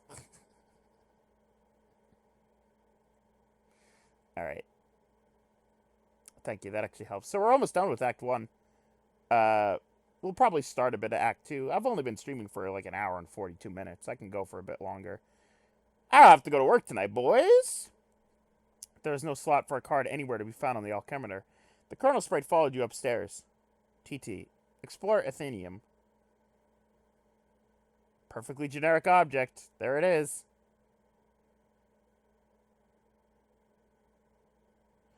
Acquiring a Crooksite dowel seems to have populated the Athenium with one item, a perfectly generic object.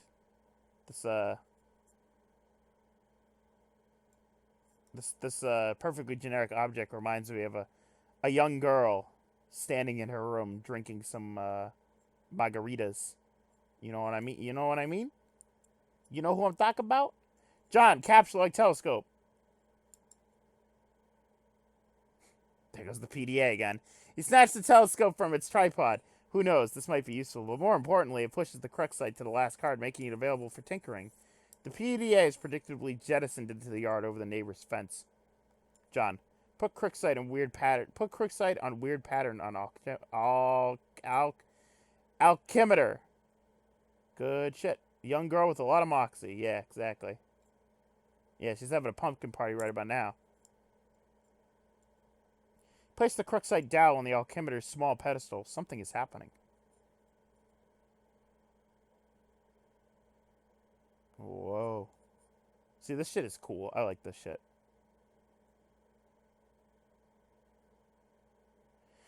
You set the alchemeter to cast 3 perfectly generic objects for some reason, expending a total of 6 units of build grist. These things look completely useless. What a waste. Out of the corner of your eye, you notice there's something in the sky. John, switch modus and use telescope to inspect sky. Oh boy. What could it be, guys? It's John's ghost is the wrong color, folks. Almost looks like somebody else's shirt. You switch back to stack modus and get a closer look with your telescope.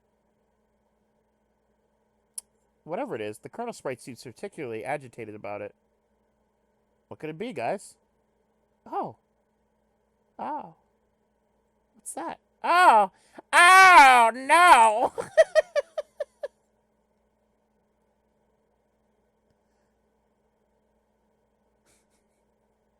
You're no astronomer, but its trajectory looks suspiciously head-on with your current perspective. This is a troubling development. John, high five Colonel Sprite. You figure you left him hanging long enough. John, attempt to adjust a unit of build grist. I forgot about that, Pat.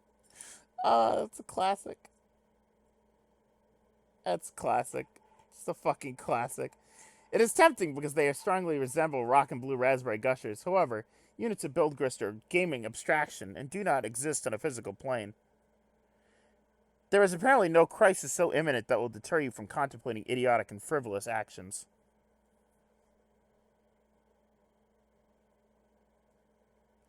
Your dad is getting home. John, what did you do with your PDA this time? I'm working on the bathroom, but we are running low on build grist. TT, revised bathroom. Nice.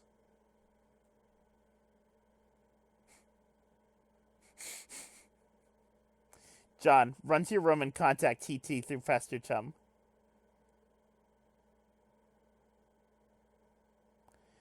Two chums have been trying to message you. John, answer chums. I'm working on the bathroom, but we are running low on build grist. Oh man, who cares about the bathroom? Now there's a meteor heading for my house. I see. Do you suppose that it has anything to do with the game? I don't know, maybe. What do I do? I think it's very likely. The walkthroughs vaguely suggest an impending threat before they end. The already poorly constructed sentences become even more curt and ambiguous, as if written hastily with a sense of alarm. Actually, their dedication to updating the walkthrough under the circumstances is admirable. Wow, fascinating! If the meteor is a game construct, I think the only thing to do is proceed, then try to solve the dilemma on the game's terms. Try using the lathe. It says you can use the card on it, but isn't more specific than that. Okay, I'll do that. Really. It is a labor to read this drivel. If I read any more, my brain will need to be spoon-fed from a jar. Well, it blows spit bubbles in a high chair. I think I will write my own walkthrough. That is, after we make sure you don't die. Yo, I heard you got the box. I hope you appreciate my heroic, fatherly perseverance in getting it to you. In my rough and tumble, dirty, wife-beaterly sort of way. Also, I hope you appreciate how many no-talent douches had their mitts on that bunny before you. It's like a grubby baton in some huge douchebag marathon. Hey, where are you? Oh man, the bunny was awesome, but I don't have time to talk. I'm playing Spurb and it's kind of a nightmare. TT is breaking everything in my house. Dude, I told you to steer clear of that game.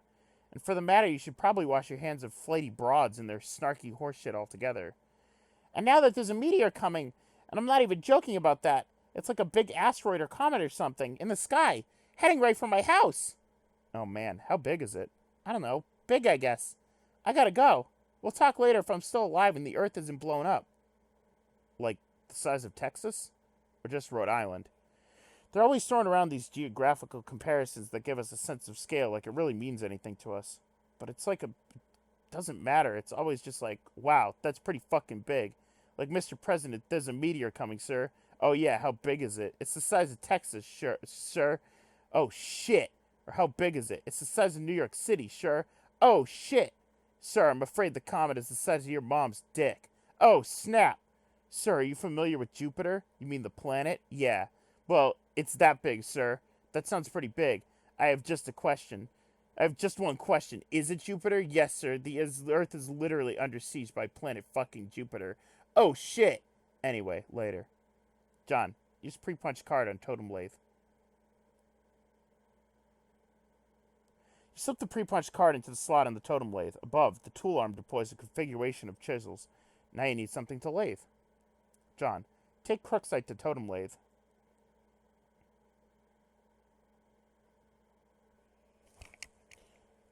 Cursing your lack of foresight, you were... Fortnite? Okay. Cursing your lack of foresight, you return to the balcony for the Crooksite dowel you left on the pedestal. You navigate the hallway leery of your dad, who is presently puzzling over the new fixture in his hallway. Okay. This is epic. Toilet. The perfect crime. You retrieve the Crooksite dowel. Dad just shrugs and heads back downstairs, presumably to do more baking. This dad is the most uncaring son of a bitch. I mean, he loves his son, but he does not give a shit about any of this shit. If only he knew you were hard at work saving his ass. John, use Crooksite dowel on totem lathe. John would play Fortnite. You clamp the Crooksite in the lathe. John, activate lathe. The lathe carves one totem. You take the totem. I know. It's like, I'm so very proud of you. Alright, I used the lathe to make this blue shapey thing. Now I guess I take it back to the alchemixer again? Hello? Tentacle therapist is no longer connected.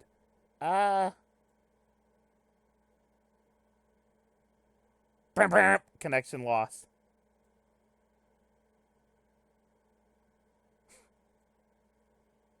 Well, a young lady stands in her bedroom. Due to a violent storm, her house has just lost power, along with wireless internet connection. This has severed her link to a popular video game she was playing with a young man in the critical moment. That young man is relying on this young lady to reestablish connection somehow. This young lady named... It's on the tip of your tongue. What was this name of this young lady again? Was it Flighty Broad? I don't think so. No, that wasn't it. One more time. Rose Lalonde. Examine room. One sec, guys. Where is she? No. No, where's Bowl-Cut Rose? Show me Bowl-Cut Rose! There she is! Flighty Broad!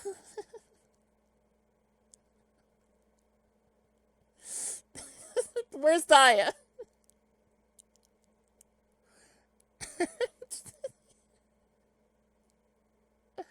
I love Bowl-Cut Rose. Fucking look at this Flighty Broad. Look at her! That's the quality shit. Thanks, Daya. Slap wrists. Anyways. Wait, what was that? Hold on. Hold on. Hold on. I just saw one that I'm not a fan of.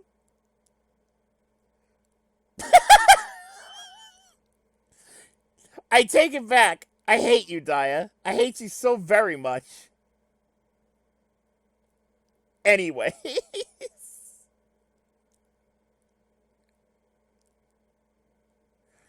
Alright, examine room. Your name is Rose. As was previously mentioned, you are without electricity, although your laptop computer still functions on battery power.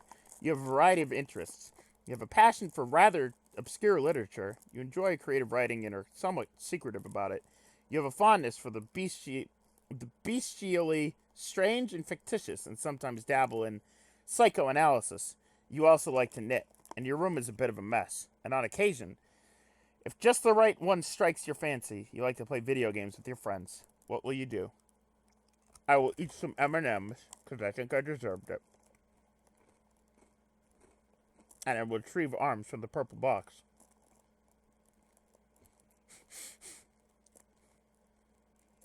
The purple package's contents are private. No one is allowed to look inside. Rose. Ride like a flagellum and puke on your bed.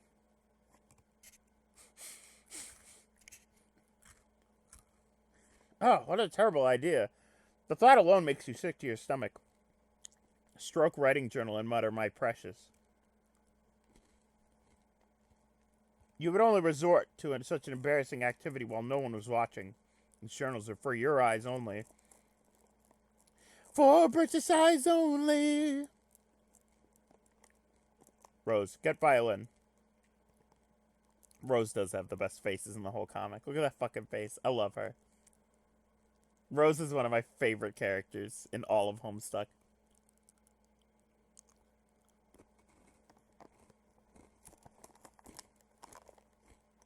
So Rapper the Slapper.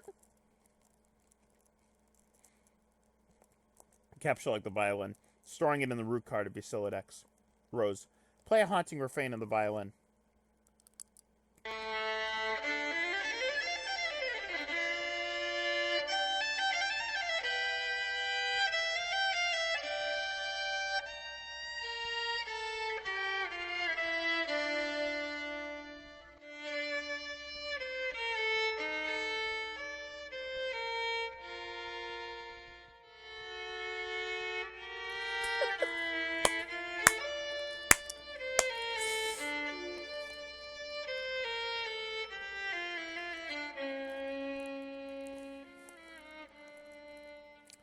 So the thing was, it wasn't supposed to show up on the stream. I noticed it showed up on the stream, and I was like, well, that joke's over. I was just gonna go, I was gonna play it after, but never mind.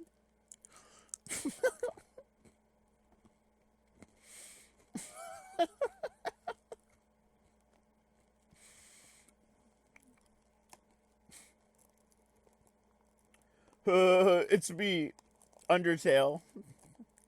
Hold on, is this? Hold on.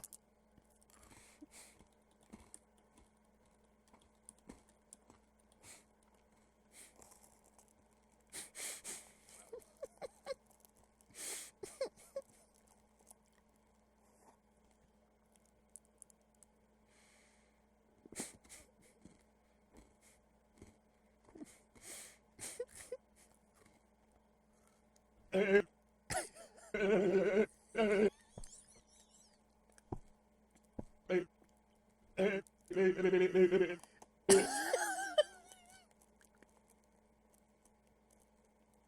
hate it. Okay. You waste approximately 40 seconds playing the violin while your friends are in peril. Nice time management skills there, sweetheart. John, tell Liv Tyler you love her before impact. Since your good-for-nothing friend is obviously not going to bail you out in time, you issue words of parting fondness to dear sweet Liv. Oh, if only Affleck could have been the one to make the final sacrifice instead of her stubborn blue-collar, salt-of-the-earth father. Then she would fall into your arms for consolation, and you would be the one to make the deceased Bruce Willis proud. Rose, capsulog knitting supply bag. You get the knitting bag. It occupies the left leaf card under violin, per the tree's modus alphabetical sorting method. K is less than V. Rose, look out the window. Your panoramic window offers a view of your yard below, and the mausoleum housing your dead cat, Jasper's, who died when you were young. Your mom had a structure erected to the spirit of scornful irony, in response to your youthfully innocent request to hold a funeral for the animal. At least, that is how you've come to interpret the gesture of retrospect. You can also make out a silhouette of laboratory next door, a facility which is likely broadcasts a strong wireless internet signal. You may be able to connect the signal from a different part of the house, perhaps if you seek higher ground. Here's the thing. I think when you talk about this, Bro's an asshole, right? Like, nobody likes Bro. That dude's a dick. Jade's grandpa is dead. We don't really know how he was. John's dad and Rose's mom. John's dad is, like, great. John just has a problem with his dad. Rose's mom clearly tries. She's just drunk. I don't think she's doing this really for the fucking... to make Rose mad. She's just an alcoholic. She's just trying to be nice. I can see the love for a lot of this. Yeah, no, she's an alcoholic, but I seriously, I think she's just trying, I think she's trying to be nice. I don't think she's trying to one-up her daughter. Well, yeah, Bro is an asshole. Fucking Bro sucks.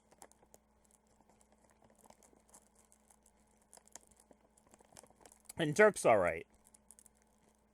But Bro was a dick.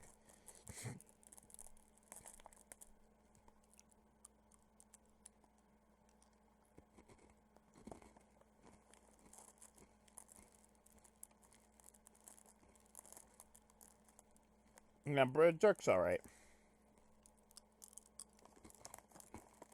What, did I say Bro? I meant Jerk. Whatever. They're kind of the same. Listen. It's so fucking confusing. I hate this goddamn comic. Puppet Boy Stinkman. Alright. You can also make out a silhouette of a laboratory next door, a facility that likely broadcasts a strong wireless internet signal. You may be able to connect the signal from a different part of the house. Maybe if you seek higher ground? Rose, get laptop. Succulent backlogs for you all to watch. This will be up on YouTube. Make sure to subscribe to that YouTube.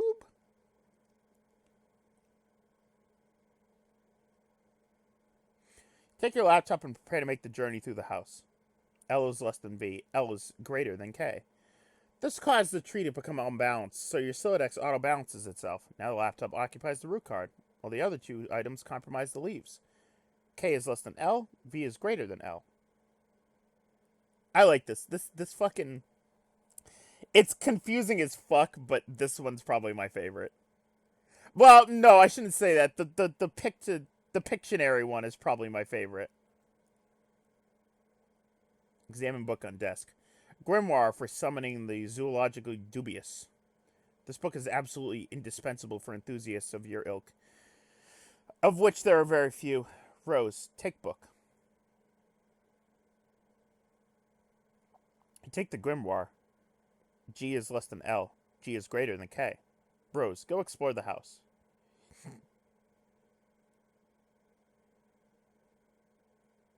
Well, I mean, accessing the shit is hard, Docs, because if you access something, everything else will fall out of it.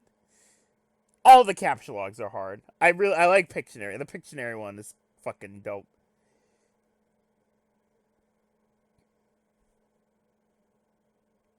You leave your bedroom.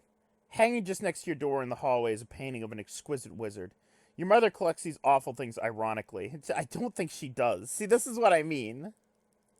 Just the ironic thing is like, I don't think your mother knows what irony is, Rose. She must know how much you detest them, and there is no doubt in your mind that she stores these dreadful things in your house to bother you. You write stories about wizards all the time! She's just trying to, like, relate to you, Rose. She really is. She's just trying to, like, take interest in Rose's interests, and Rose is like, no, this must be mocking. And it's like, no, I think she's just trying to be nice. I know, it just bothers me.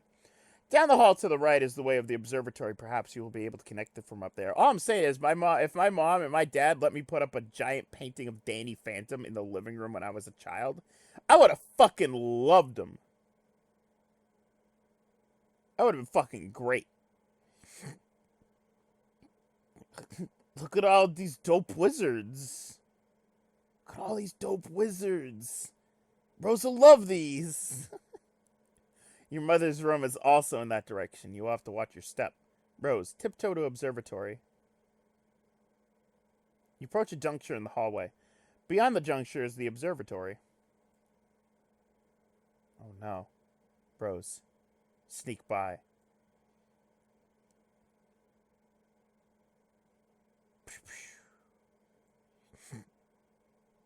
Yes, we can collectively blame Gamzee for everything.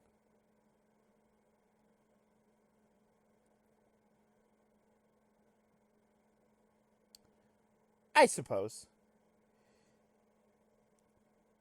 Look at all of these dope wizards. Rose will love these wizards. I must buy these wizards for Rose. This door leads up to the observatory. You haven't ventured up there in quite some time. Rose, go through door.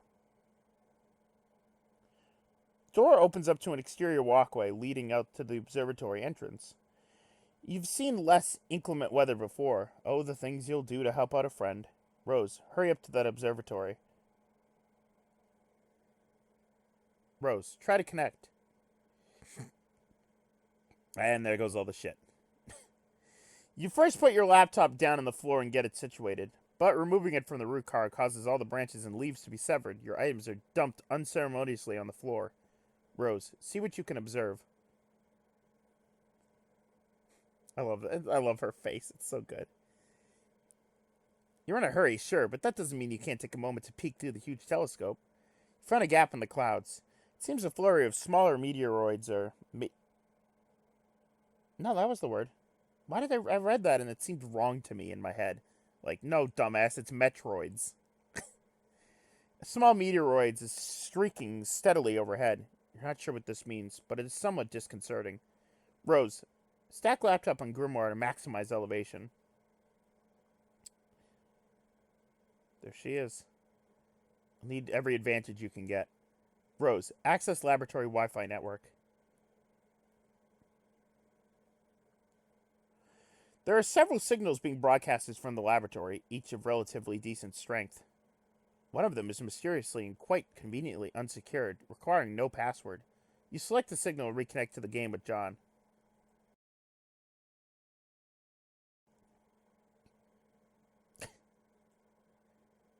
I'm back. Hurry up and open my door! Not that it even matters. I think I'm probably dead no matter what. Patience. You still haven't used the new totem. Huh? I believe it will create an item on the punch card. So what is it, like an apple or something? What good will that even do? We'll see. I found no evidence that anyone has successfully created the item, and the content of the card appears to be variable from session to session. In one instance, it was described as an eggy-looking thing. Sick. Do we have enough of these building jewels to make it? According to the Athenium, it is a free item. This speaks to its importance in my view. Now, off you go. How could eggy looking Thiggin? How could fucking they foreshadow? How could Hussey foreshadow that fucking far ahead into the future? Yeah. Yeah, for anyone who doesn't know, this here look familiar? That's good old Roxy Lalonde. Deep lore. Real deep lore, because that is Roxy. Rose, remove door from hinges.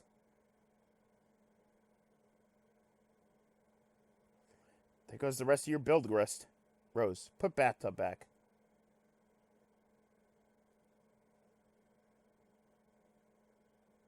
Eggy looking Thiggin. Probably should have just done this in the first place. John, take totem to alchemitor. A-Tempo's fucking banned. A-Tempo's fucking banned from this chat. What do you mean screw cotton candy? A-Tempo's fucking banned. Ban A-Tempo from the chat! Roxy and fucking Jane are the only ship that matter.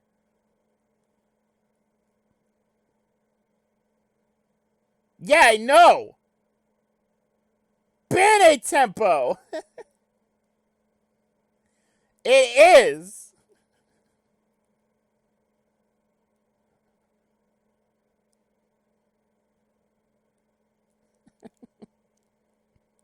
Obviously don't actually. You can appreciate any ship you like, but just so you know, Cotton Candy is my favorite one from the whole comic, so yeah.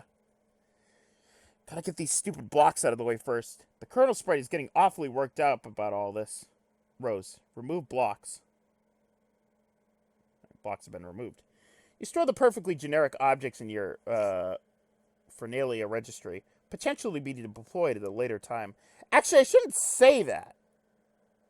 Jane and Roxy and Calliope, all three of them. That's my favorite ship right there. Perfect. Beautiful. Hey, polyamory? You're doing good. You're doing good, polyamory. Anyways. Oh, shit, a tree. S. John, take bite of apple. Guys, we're on 245.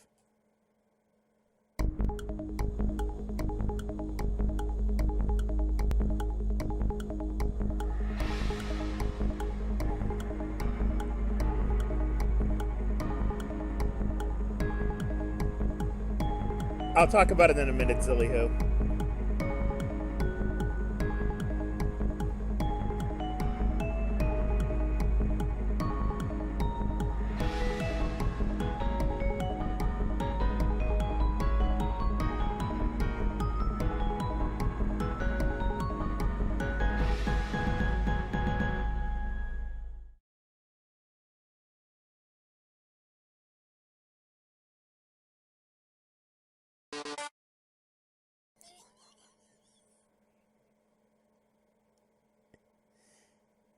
Yeah, no, I'm not gonna have you banned. You can like whatever ship you like. It's just I like Cotton Candy a lot, so when we get to them, there's gonna be a lot of that. End of Act 1. Alright, folks. We did it. That's one down. And only 8,400 more fucking pages to go. Who said this in the chat? It was Zillyhoo, wasn't it?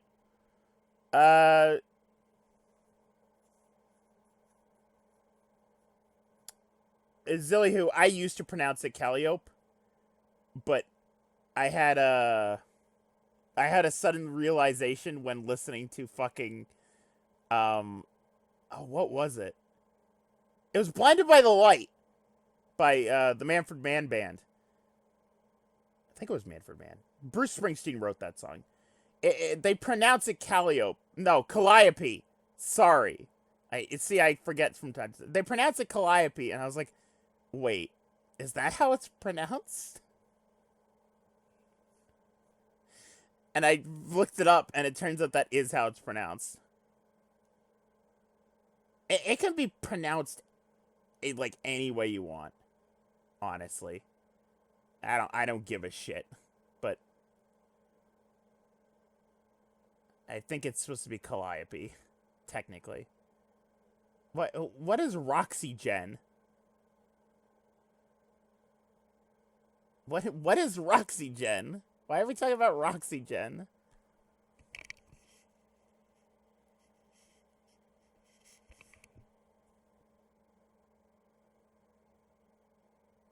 John and Roxy. Oh, Jesus.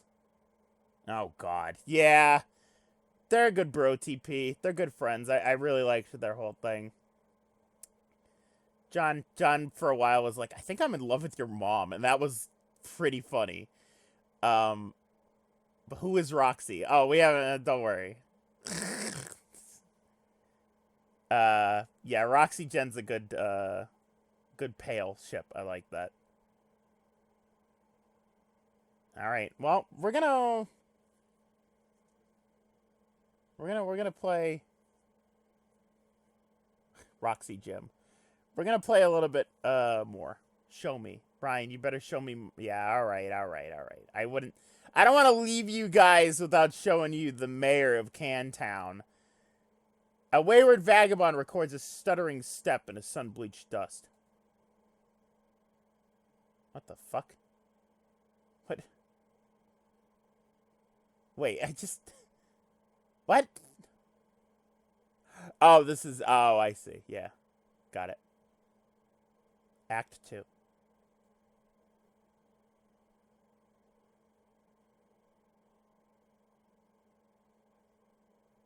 Here we are. I will read this. Suburb Beta Walkthrough, version 1.0, April 13, 2009, by Tentacle Therapist. 1. Caveats and condolences. 2. Walkthrough, incomplete.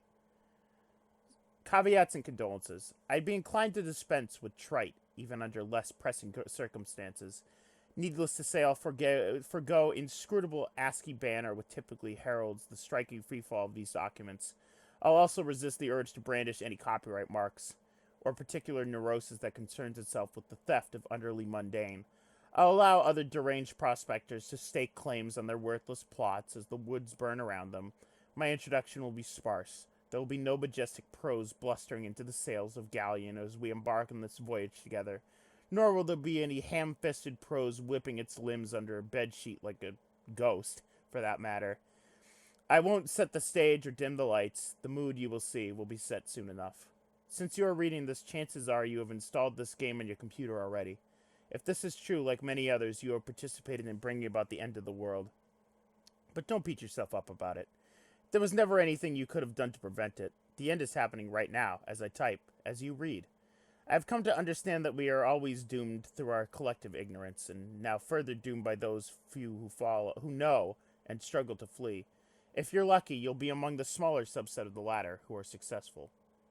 What I mean is, while that the game you installed is just one more grinding slab of rock sealing our planet's crypt, it is also your one hope to live. I'm presently faced with the same conundrum as you, and though I speak with more experience, my outcome is far from assured. I will play the game, as much of it as there is to play, and record my findings here. If you want to live, you will do as I instruct. My condolences. TT.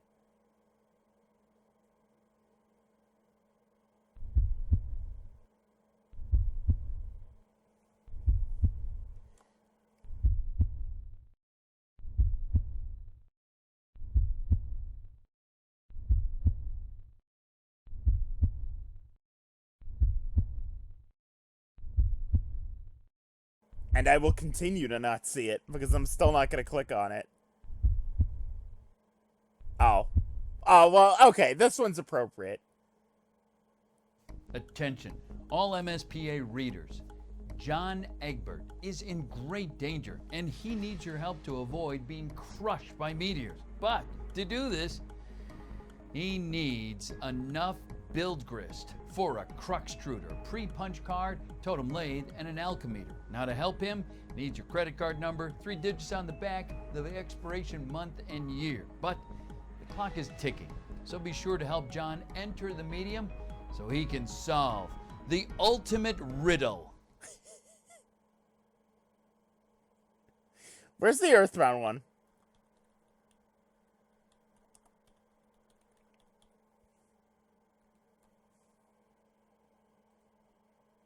Attention, all Earthbound gamers. Ness is in trouble. Gigagas needs your help. Your help to defeat Gigagas. In order to do this, he's going to need a trusty Gigagas. bat and a couple of burgers. To help him, all he needs is your credit card number, the expiration month and year, and the 3 digits on the back. But you have to be fast, though, before Gigagas finishes his plan to take over O-Net.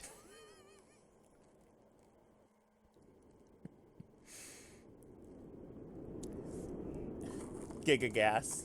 O-Net. I'm sorry I was tabbed out during that. I forgot the cutscene kept going. Ryan, what is this? No, I just played that. Is there another one? There's another one! All Homestuck readers. What the fuck? John Egbert's in trouble, and he's fighting Jack, but he needs your help. To do this, he's going to need the Hammer of Zillahu. All he needs, your credit card number, the expiration date, and the 3 numbers on the back. But be swift, so that John can defeat Jack and get the epic boon dollars.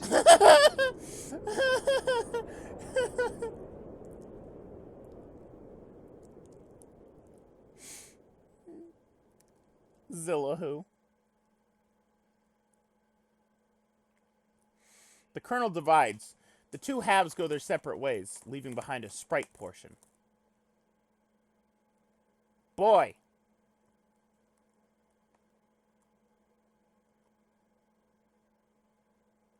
Alright. What is left of the sprite undergoes a mysterious transformation. For a moment, you thought you heard someone say boy, as if it whispered in the periphery of your awareness. It was probably just your imagination, though. You there, boy! Yeah? What am I? To see this content is originally intended view on flash-enabled device. I have a flash. How? No.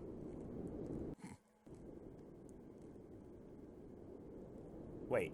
Oh, hold on. Oh. Oh, that's weird. It doesn't load up the... Huh. Alright, it doesn't load up the thing anymore. Click this. Sure. To walk around, use the mouse, arrow keys, WASD keys, click various objects to commands. Yes, thank you. Here we are. This is the game where I can go trickster. How do I do that, Britt? You there, boy! What's that? This large platform, good grief. What is it, boy? Boy, open this door and walk through it. Oh. Oh. Oh, right, that doesn't work. I definitely somebody tried to get me to do this before. It just opens up a new tab. It's Google. Okay.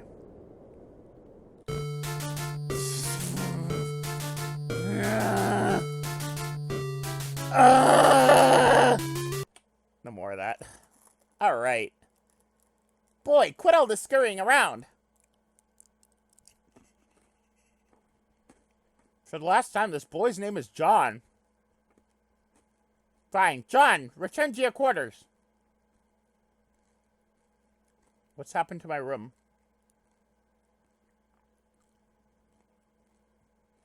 You go back up to your bedroom, tiptoeing around this weird petroleum-based sludge. Now, John, respond to your friend unit.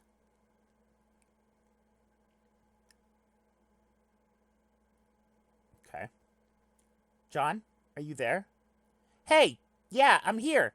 And I'm not dead, I think. I know. I've been watching you scramble through the house like a lunatic.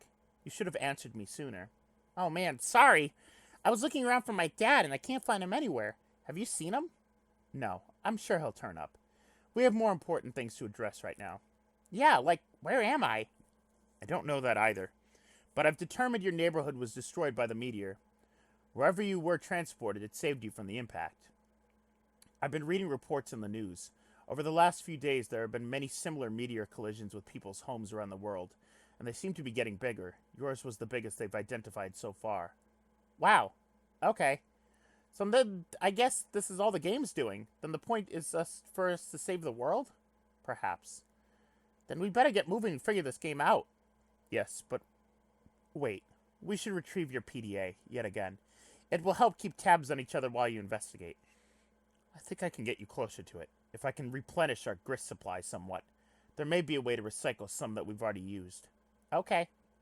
I'll meet you out on the balcony. Wait, Rose, one thing! What? You never wished me a happy birthday. Hello? I was working on something to send you, but I was running late with it. I didn't want you to think I believed meager well wishes alone would suffice for the occasion. That said, happy birthday, John.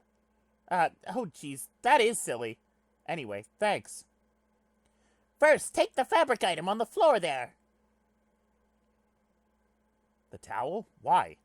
Oh well, you're the boss. You captured the towel. What now? Do as the purple text says. Go to the balcony. This is just the fucking... By M29. This is just the voice that they did for Voxus. And I apologize, but that's a great fucking voice. John makes his way to the balcony per your awkwardly worded request. Wait, take that! The blue wobbly thing! You whimsically decide to capture the totem which was used to create the apple tree earlier. John! Recycle the grist as was dictated by your cohort. John cannot do anything with the grist as of this moment. That is up to the spur player. I see! Yes, that will suffice. Rose deletes the perfectly generic objects. 6 units of build grist are restored to your grist cache. Whoa. Whoa.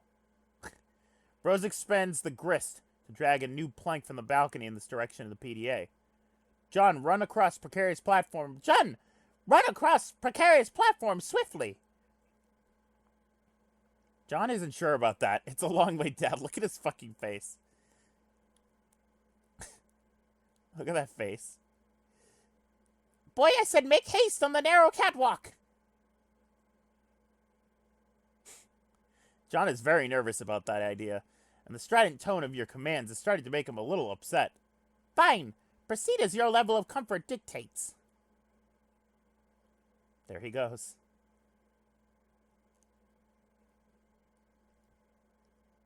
You cautiously walk within range of the PDA. Rose retrieves it. Now take it! Well. Goodbye. You grab the PDA, launching one of the Harlequin figurines into the night. You can kiss that one goodbye. Serious business. Well pressed to tire. Submitting inquiry concern over cataclysmic event. Pipefan 413 reply. Gray slacks 66. Status of health. Wardrobe. Fedora freak. Neighboring house struck by flaming projectile. In light of fire hazard, evacuating house of all expensive garments. Officer 1280. Good luck, Fedora freak. Salvage as many hats as is practical. Well pressed to tire. Fedora freak, you are in our thoughts, along with Pipefan 413 and his enviable collection of pipes. Fedora freak, thank you all. Report. Most hats removed from danger. Ties next. Just one next command will suffice, thanks. Looks like you're not the only one trying to locate your father after disaster. These boring men are uninteresting. These boring men are uninteresting! Tap, tap. John, are you okay? You seem a bit tentative. I'm fine, I guess. Since I got here, I feel compelled to do these weird things I don't really want to do. By some kind of voice that I can't really even hear. I don't know. It's hard to explain. Perhaps the early symptoms of an anxiety disorder, like post-traumatic stress? Yeah, maybe. Who knows? Well, if you can pull yourself together, there are a few more things we could try. Like prototyping the kernel spread again, if possible. We should hurry. My laptop's battery won't last forever. Okay, I will go back inside. No, don't do that! Hop off this ledge onto that car! What? No, that sounds incredibly dangerous. Next. Now you're just being a pest. Which turnip truck did you tumble out of anyway? Who are you? Years in the future, but not many. Unsealed tunnel welcomes hot desert air into stagnant depths.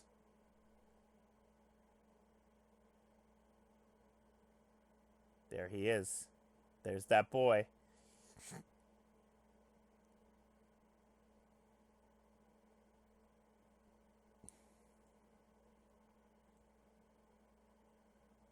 It's him. An examination of the basics. Upon connecting with the client user, you, the server user, will be met with a control panel allowing you to manipulate your co-player's environment. You'll find that you're allowed to deploy 4 items at no expense. 3 of these are rather large machines. 1 is a punch card. It's quite possible that you have already deployed some of these items before reading this. If this is the case, you've just activated the machine called the Cruxtruder, such that it displays a countdown. You must proceed to section A100 of this walkthrough immediately. The life of the client user depends on it, and if your co-player has activated this device in your environment too, then yours does as well. But if not, please refrain from doing anything with the Cruxtruder, aside from merely deploying it. This will buy us some time to think of things through properly, and to go over the basics of the game before you find your soft, easily punctured head in the jaws of the lion. As mentioned, there are 4 items to consider, each playing a role in the process, which appears to have singular purpose, to manufacture objects out of thin air. The designers of the game, judging by the language used, regard this process as a sort of alchemy. This may allude to complexities in the production process yet to present themselves, but for now the variety of objects you are able to create remains quite limited. The items in question are the Cruxtruder, again, tread lightly with this one, the totem lathe, the alchemimeter, and the pre-punched card. I will describe how these devices work in conjunction with each other, and I will use the analogy of having a key made at the hardware store to help you understand. First, deploy all of these objects in a convenient proximity to each other. Be sure not to block any doors or pathways with them. You can always revise the dimensions of the rooms to make space for them, but I'd advise against this, or even experimenting with the function. Doing so comes at the expense of build grist, a commodity which appears to be a premium at the onset, one you'd be best advised to save for later. You just got gnomed. We're getting gnomed up in here. Olive Garden. Jesus Christ. The Cruxtruder. Removing the lid signals the moment your life becomes great whirling batshit pandemonium, somewhat resembling the chaos of an especially ethnic wedding. Somewhere, a soused uncle deliberately shatters china on the floor. Muddy livestock is decorated and then lost track of. The question of whose mule is this at times can be heard over the din. This is now your reality. But aside from this, that marks the beginning of your process I am about to describe. The countdown begins, yes. Also, an entity called the kernel sprite is released. But neither of these things are all that relevant to this process, to my knowledge. More of these things later. What is relevant is the unlidded Cruxtruder's ability to dispense the Cruxide dowels. It will dispense at least 1, though I suspect it is capable of producing more, given parameters I am not yet familiar with. In my key-making analogy, these dowels represent uncarved pieces of metal, which the hardware store employee retrieves from the drawer on the rack. It sets about carving a key. The 2 following items are needed to do the carving. The pre-punch card. It is a simple Silodex card containing an item. There is evidence to suggest the specific item it contains is a variable from session to session. The card I deployed contained a blue apple. Yours may be different. It shouldn't matter, hopefully. Additionally, the card, as you may guess, is punched, like the ones with antique computing systems. The pattern of holes comprises data, which I believe corresponds to the instructions for creating the item the card contains. That is, pre-punch suggests there's a way to punch an unpunched card, possibly imprinting it the same data with data for an item it yet contains, though no mechanism for this has presented itself yet. But the data on the card cannot be used to create the item directly. There's a middleman. That middleman is the totem lathe. Yes, I do remember when Doc Scratch said brief webcomic when I'm reading out this fucking goddamn game facts. The totem lathe. This is essentially the key carving machine. It will carve your Cruxite dowel a pattern of grooves and contours, the sort which makes the key unique. Instructions for this pattern are supplied by the punch card, which is inserted into the lathe pre-activation to configure its chisels. Zilly hoomst.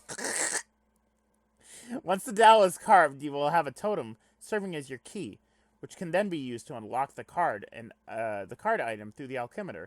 But at this point, I will diverge from my key-making analogy and switch to a barcode analogy, which is not a terrible strenuous leap to make, since the concept of a key and a barcode are essentially the same, one being a unique pattern of grooves, the other of varying black lines. The alchemitor. If you place the Cruxite dowel, carved or uncarved, on the alchemitor's small pedestal, its robotic arm will scan the contours with a laser, hence the barcode analogy. This is the machine's way of reading data originally imprinted from the card and transforming the data into a physical object. Though typically this is not done without expense, I believe. An uncarved dowel results in the creation of a perfectly generic object, which is a seemingly useless green cube. It costs 2 units of build grist to make, and I do not advise you to waste resources on it. There appears to be many other varieties of grist, ostensibly used in combinations to create different sorts of items, which possibly offers some insight into the game's use of the term alchemy. But quite conveniently, there is an exception to this. Creating the item on the pre-punched card costs nothing. This is good, because creating the item turns out to be essential. Now that you know this, you can, in your own time, begin the process. Once you initiate it, naturally there is no going on, so best to be prepared. But you probably shouldn't drag your feet too long. As I mentioned earlier, this is your only means of escape. When you're ready, be prepared to follow the steps in the next section swiftly. A100. So your crux shooter is ticking. Do this to live. Thanks, Saucy. Oh boy. In the distance, meteorites fall with greater frequency. The fire in the forest burns so hot, not even the rain is putting it out. Rose, check status of battery.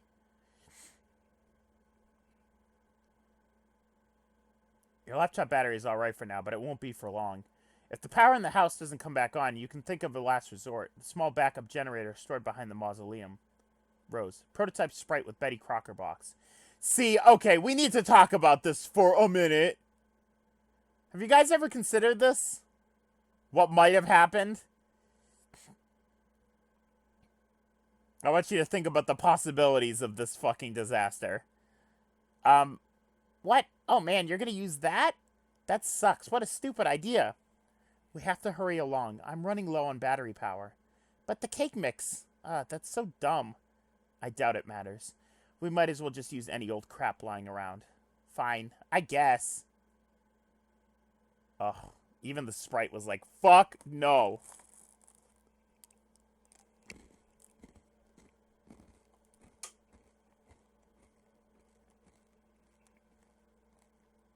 I know. Honestly, we could have had a Condis fucking... Imagine, you know how Jack got, like, all parts of all their fucking sprites? Could you imagine Jack combined with Condis? Fucking hell. Sprite is playing hard to get. Guess that's what you get for originally prototyping it with something that engenders mischief and pranksterism. Do the potted vegetables instead. It looks delicious.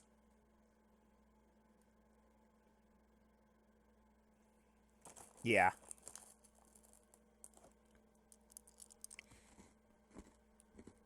I think they would have been fucked if that worked. So, probably good it didn't.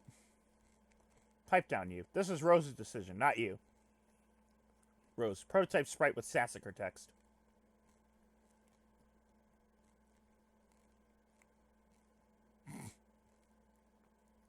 Oh, yeah, sweet.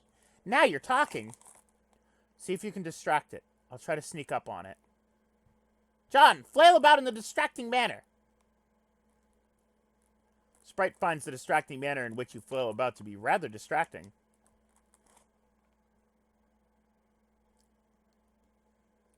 Uh-oh. Shit. The pesky sprite eludes you again. Not even the great Colonel himself can outfox it. Colonel.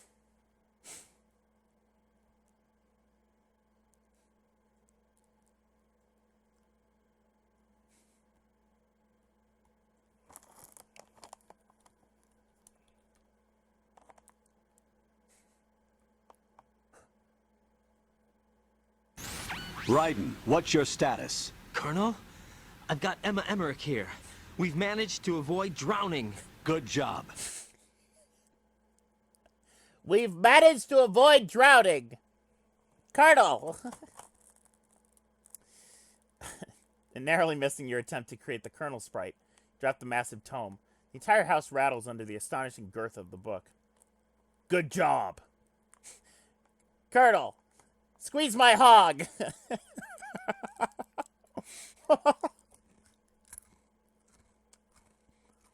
Uh-oh. Uh-oh.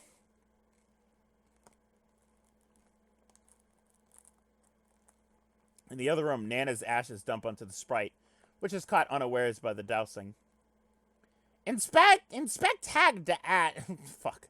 Inspect Hag Ash incident. You find the sacred urn toppled again. This time you're quite sure it wasn't your fault. Sprite is nowhere to be found. Rose, remove Crux Shooter from doorway.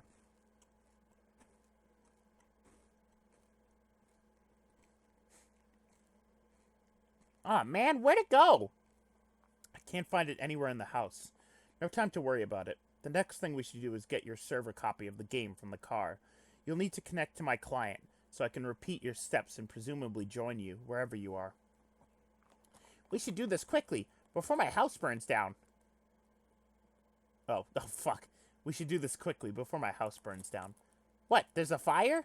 There will be soon. Oh, jeez. So move this thing already. Looks like it requires a lot of grist to move.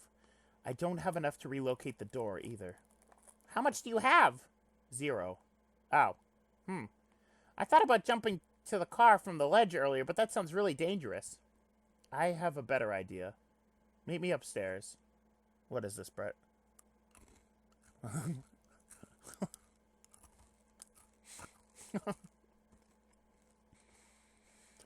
Do again, as the purple words say.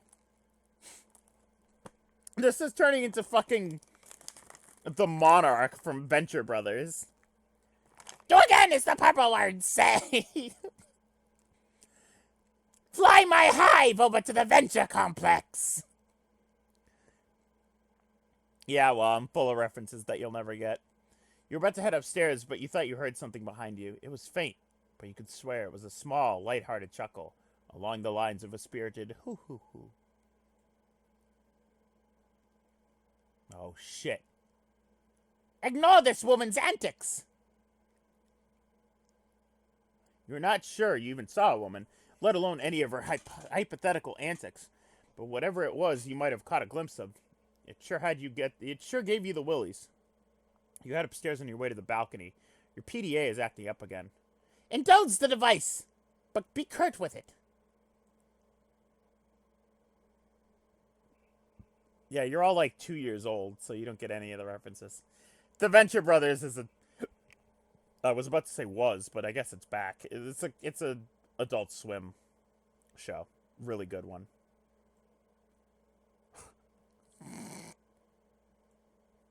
Why are you just sending like hiatus stuck shit, Britt? Hey, bro, check it out. I'm working on some new rhymes. Dude, I don't have time for your nerdy raps. Come on. This is hells of ill. Just listen. It sounds like you don't believe me that I was about to get blown up, but I really was. Now I'm in some sort of weird dimension that Spurbs sent me to or something. Now I'm on top of what I think is I'm being haunted by my dead grandma. Huh? For real? Yeah, it's true. But I'll talk to you later about it. I think I could drop some sick rhymes about all this. Man, see, I just don't think all this rapping stuff is really as cool as you think it is. Nah, this'll be dope. Check it. No, I have to go. Bye. Wait. Armageddon's getting waged on us, but I'm tired of getting armed and dangerous. Sending man in space for saving us. See which play is more courageous. Ben or Bruce, dudes reaching a truce. Put their blow shoots and the end up... use and end up suck it. Affleck sacrifice. Would have sufficed. Ah, fuck it. God damn it. Dave fucking sucks. Bro be a stained glass saint. Up on a cross getting hella Christ plagiarist. Bruce's life off of the crucifix. Enough of this fucking saberfuss. Restrained his ass perma clean redux. While Buscemi remained dangerous. When a plan goes astray, pays off in a wasted craterus. Ashtray catering to the lawyers and Matt McConaughey's vague remainder dust. Wait, McConaughey wasn't even in any of those Meteor movies, was he? I'll have to make a rap about, I don't know, Morgan Freeman or something, being the president. It'll be called, Obama made it so that no one gives a shit about black presidents in movies anymore. So you've got to fill me with an in on what's going on. So I have something to rap her out about besides all your dumb shit movies. I'd have strange poetry from the red text. What is this? Oh, fuck. Fucking fuck. I hate that image. No, Danny's not a Homestuck.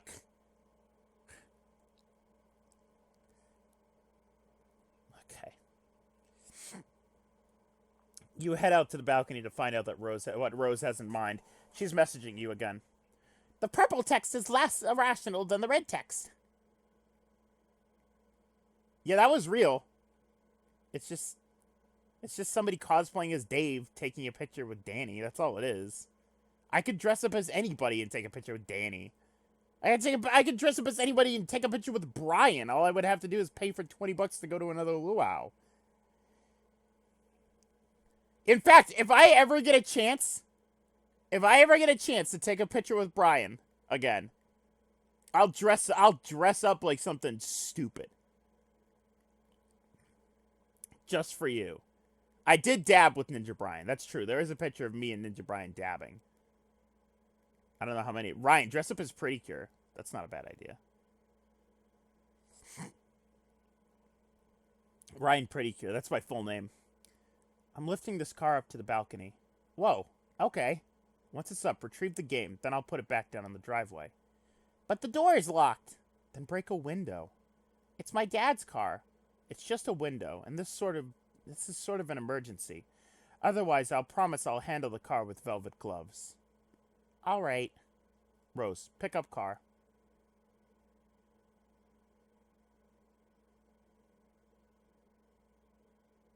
Connection lost. Well.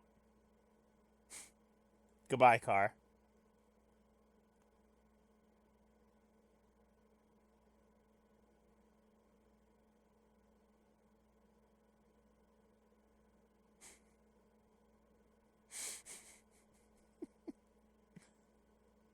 Is it? No, I didn't. I'm screwing around with the fucking thing. It's probably what it is.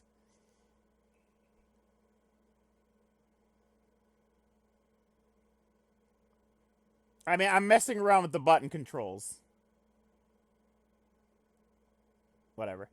Alright. Ridiculous folly. Inexcusable. I need to get a fucking, like, fidget cube or something, so I stop messing with this. You're inclined to agree, but hey, accidents happen. You double-check your PDA to make sure if Rose is really gone. Indeed, this seems to be the case. TG is still pestering you, of course. But now another chum is logged in as well. What colors are the words that this chum says?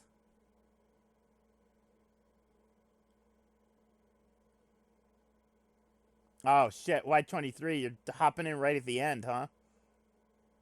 Damn, dude. I'm back! Oh, hi. I went to investigate the explosion I heard. Was it by any chance a meteor? Yeah, how did you know? Oh, man. It's kind of a long story. Anyway, are you okay? Did it blow up in your yard or start a fire or anything? No, I'm fine. It landed a pretty good ways from my house, and I went to go look at it. It's pretty big, but Beck doesn't want me to go near it, so I came home. He seems to think it's dangerous. Well, gosh, he's probably right.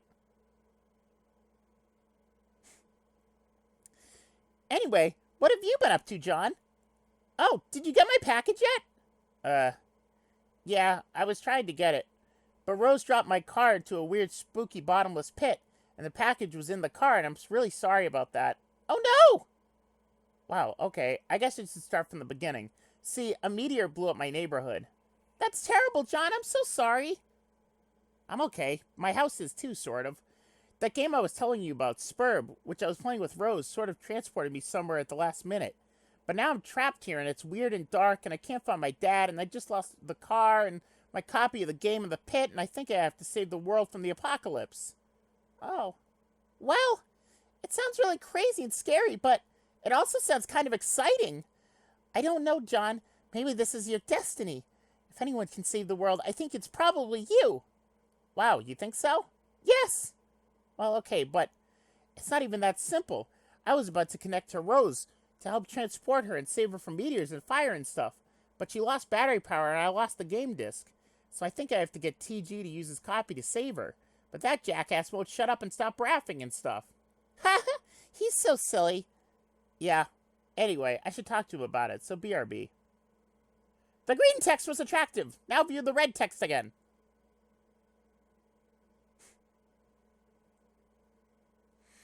When the film crew zooms in where the president's at, I'm like, if that dude's black, I'll eat my hat. Turns out he is, so we're all like, damn, director's got gumption. We'll flip out our shit. He ain't shining shoes or something. It's called Freemancipation. If it's not press election, it's God Ascension. And Bruce Almighty, whoops, different Bruce from the one I just mentioned. Ah! Can't explain to me why this isn't condescension. To think I'll shit a brick. Not even he can convey the intention with his quick-spun wit. Rather defray all this tension, sit on the lap while he whittles a splint. Some guy eyes what he does and patronizes. I guess it... Okay. Stop rapping! For a second, you horse's ass! I have something important to talk about. Jesus Christ. Lyrical heat. What's up? Rose is in trouble and she needs help. I was gonna connect to her with Sperm, but then I lost my copy. Riku, you horse's ass! You horse's ass.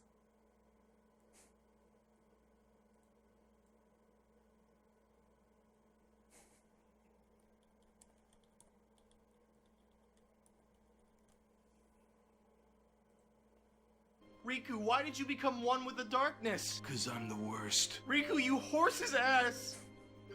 You horse's ass! Yeah! Hey!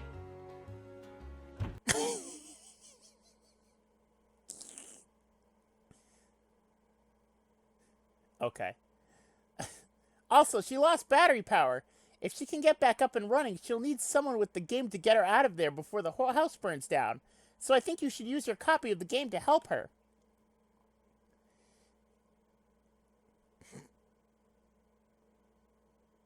Oh, sorry. My copy. That's going to be tough. Why? I lost it.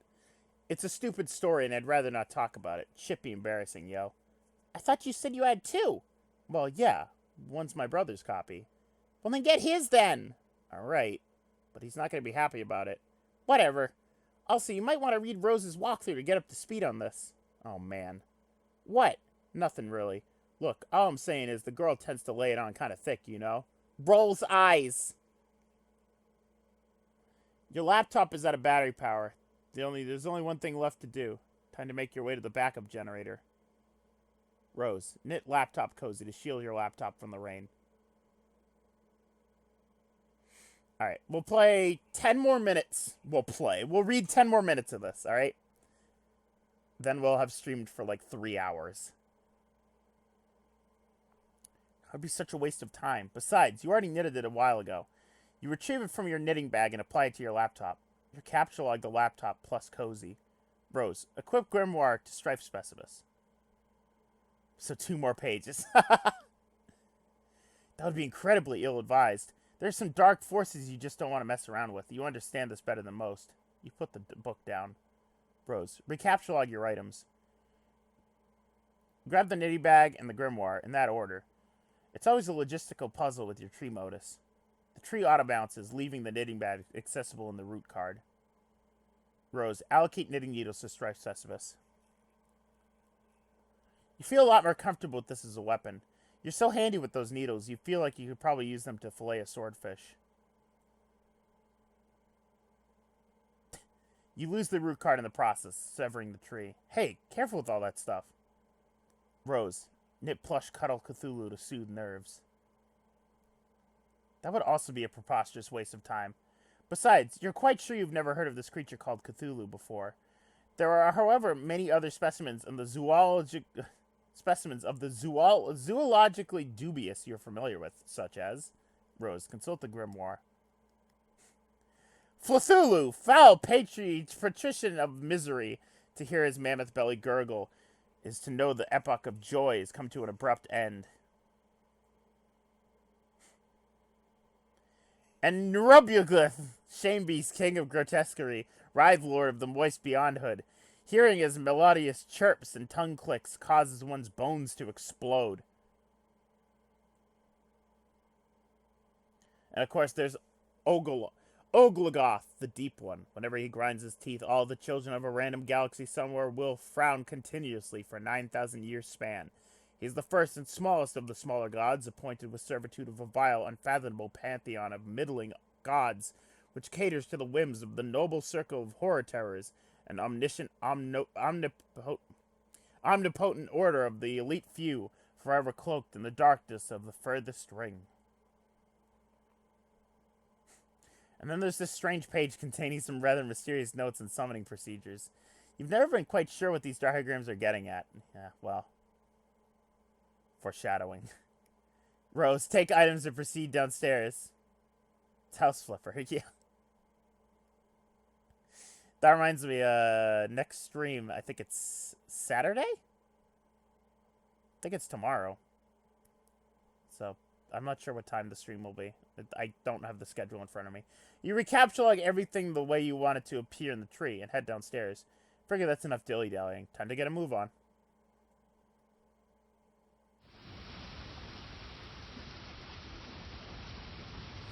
You wonder if this rain will ever let up.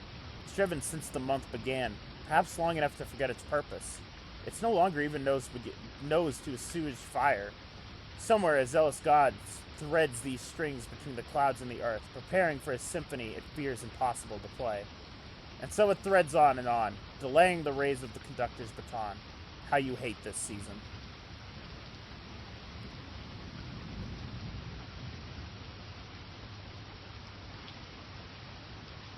April is the cruelest month, breeding lilacs out of the dead land, mixing memory and desire, stirring dull roots with spring rain.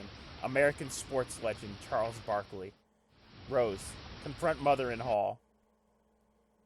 Oh boy. Surely your mother is lurking nearby. You should be prepared for an unpleasant confront. Oh, psych? What? There's this really cool dude, okay? He's standing around being all chill, like cool dudes are known to do sometime. A cool dude that, like this, would probably have a really cool name, but he probably wouldn't just tell you what it is if you asked. He'd be way too busy for that. Busy being totally sweet. But you could always try to guess his name, and if you were right, he might nod ever so slightly. That's a cool dude's way of letting you know there might just be hope for you yet. Enter name. Shit! This guy doesn't have time for this sort of bullshit. Try again. Dave Strider. Examine room. It's the Dave. The Dave is here. Your name is Dave. It's an unseasonably warm April day. Your bedroom window is open to let some of the air in, and your fan is cranked. Arguably even more cranked than it would be by your fly beats, which brings us to your variety of interests. A cool dude like you is sure to have plenty. You have a penchant for spinning out unbelievably ill jams with your turntables and mixing gear. You like to rave about bands no one's ever heard of but you. You collect weird dead things preserved in various ways. You are an amateur photographer and operate your own makeshift darkroom. You maintain a number of ironically humorous blogs, websites, and social networking profiles. And if the inspiration strikes, you won't hesitate to drop some fat rhymes on a mofo and represent. What will you do? Dave, quickly retrieve arms from cinder blocks. Yeah, it was pretty fucking warm today. Nah. Dave, get the damn beta and save your friend's life. This notion strikes you as nonsensical. You can't imagine how a video game could save someone's life, and in any case, you're quite sure no one you know is in any danger. Anyways, these are your copies of the beta you received in the mail recently. You've labeled them with the name in bold red print to distinguish them from your bros copies, who labeled his in kind. Neither of you really gives a shit about this game or has any intention of playing it, but you'll be damned if you let that get in the way of your campaign of one-upmanship. Dave, bleat like a goat and piss in your turntable. You would never consider allowing any fluid, even remotely resembling urine, to touch your beloved turntables.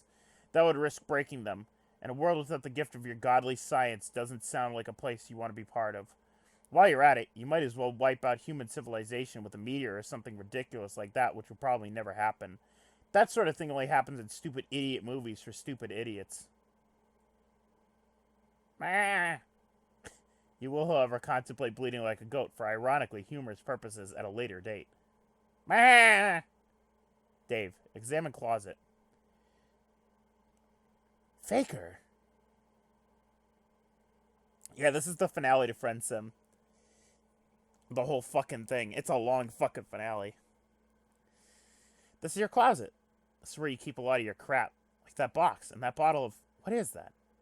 Is that... Dave, check the blue box. This is the package that your friend John Egbert sent you for your 13th birthday a little while ago.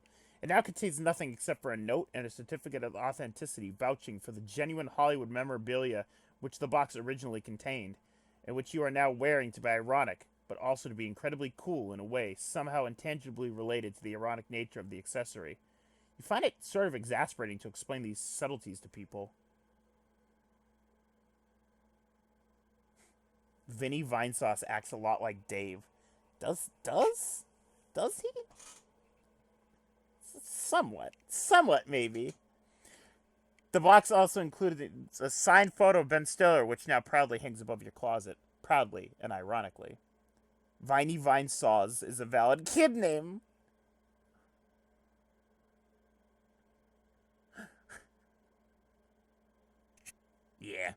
Yeah, Harrison Ford under the floorboards, driving a Ford.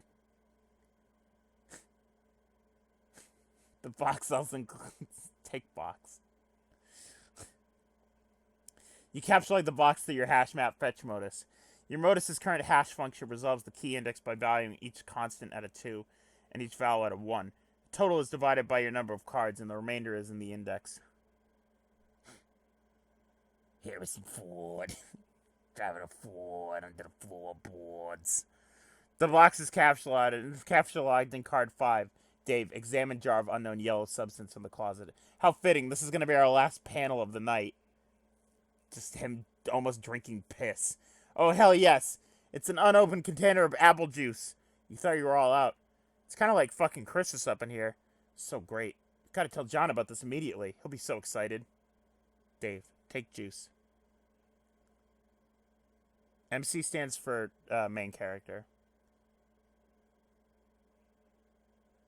Hi, Grim Griever. We're just about to end. I've been streaming for 3 hours now. Dave, access Pester Chum and Pester John. It'll be up on YouTube, don't worry. In addition to letting your buddy know this is outstanding juice windfall, you figure you'll wish him a happy birthday while you're at it. In your own cool, sort of roundabout way, of course. Good thing you looked at the box he sent you, or you might have forgotten. You might as well ask him about that beta. The kid's been harping about it for weeks. It would be cool if it came on his birthday. He'd be one happy camper. I don't think it's really ever expressed, like, explicitly said, whether it's piss or apple juice. Alright. We've already read this, obviously. Dave, go online and view sites indicative to your interests. Rev Scare... Rev Texas. He would be more Rev, wouldn't he? Because Rev lives in Texas and so does Dave. Alright. I think this is a good place to probably stop. Hold on. Before we stop, let me play... Since we mentioned Rev, let me play a good... Let me play a good song about Rev.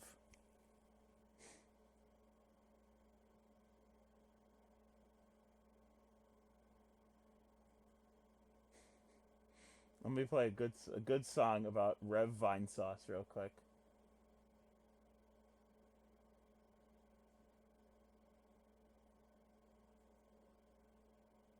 Oh, wait. Oh!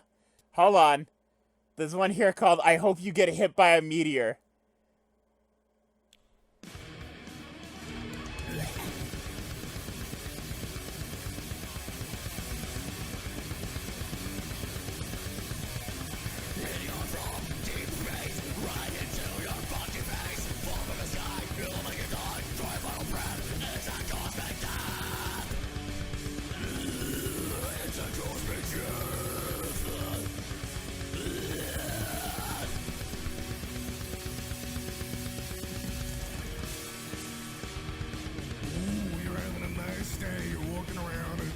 shining, but I know where me a fireball.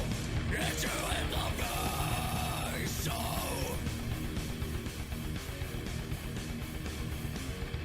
It's you in the face. It's you in the face.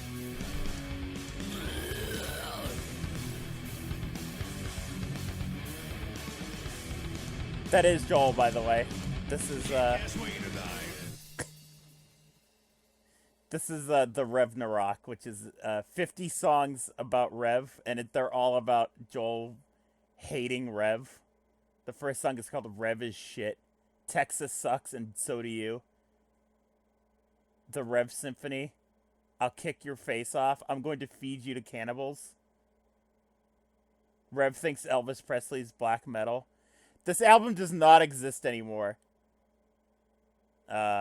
No, I won't. I'm not gonna play that for it.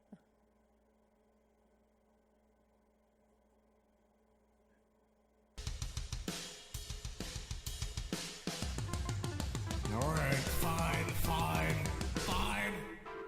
I do respect Rev, and I think he's an awesome friend.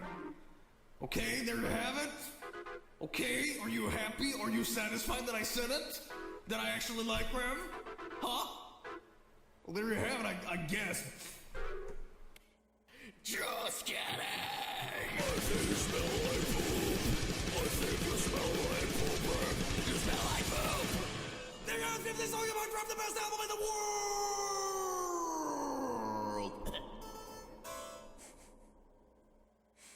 That was I'm Just Kidding, You're a Cool Guy, and then the final song on the album, Just Kidding, You're a Fucking Asshole.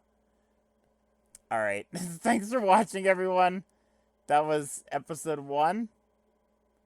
And what do you mean a Gretzico special? What do you mean a Gretzico special?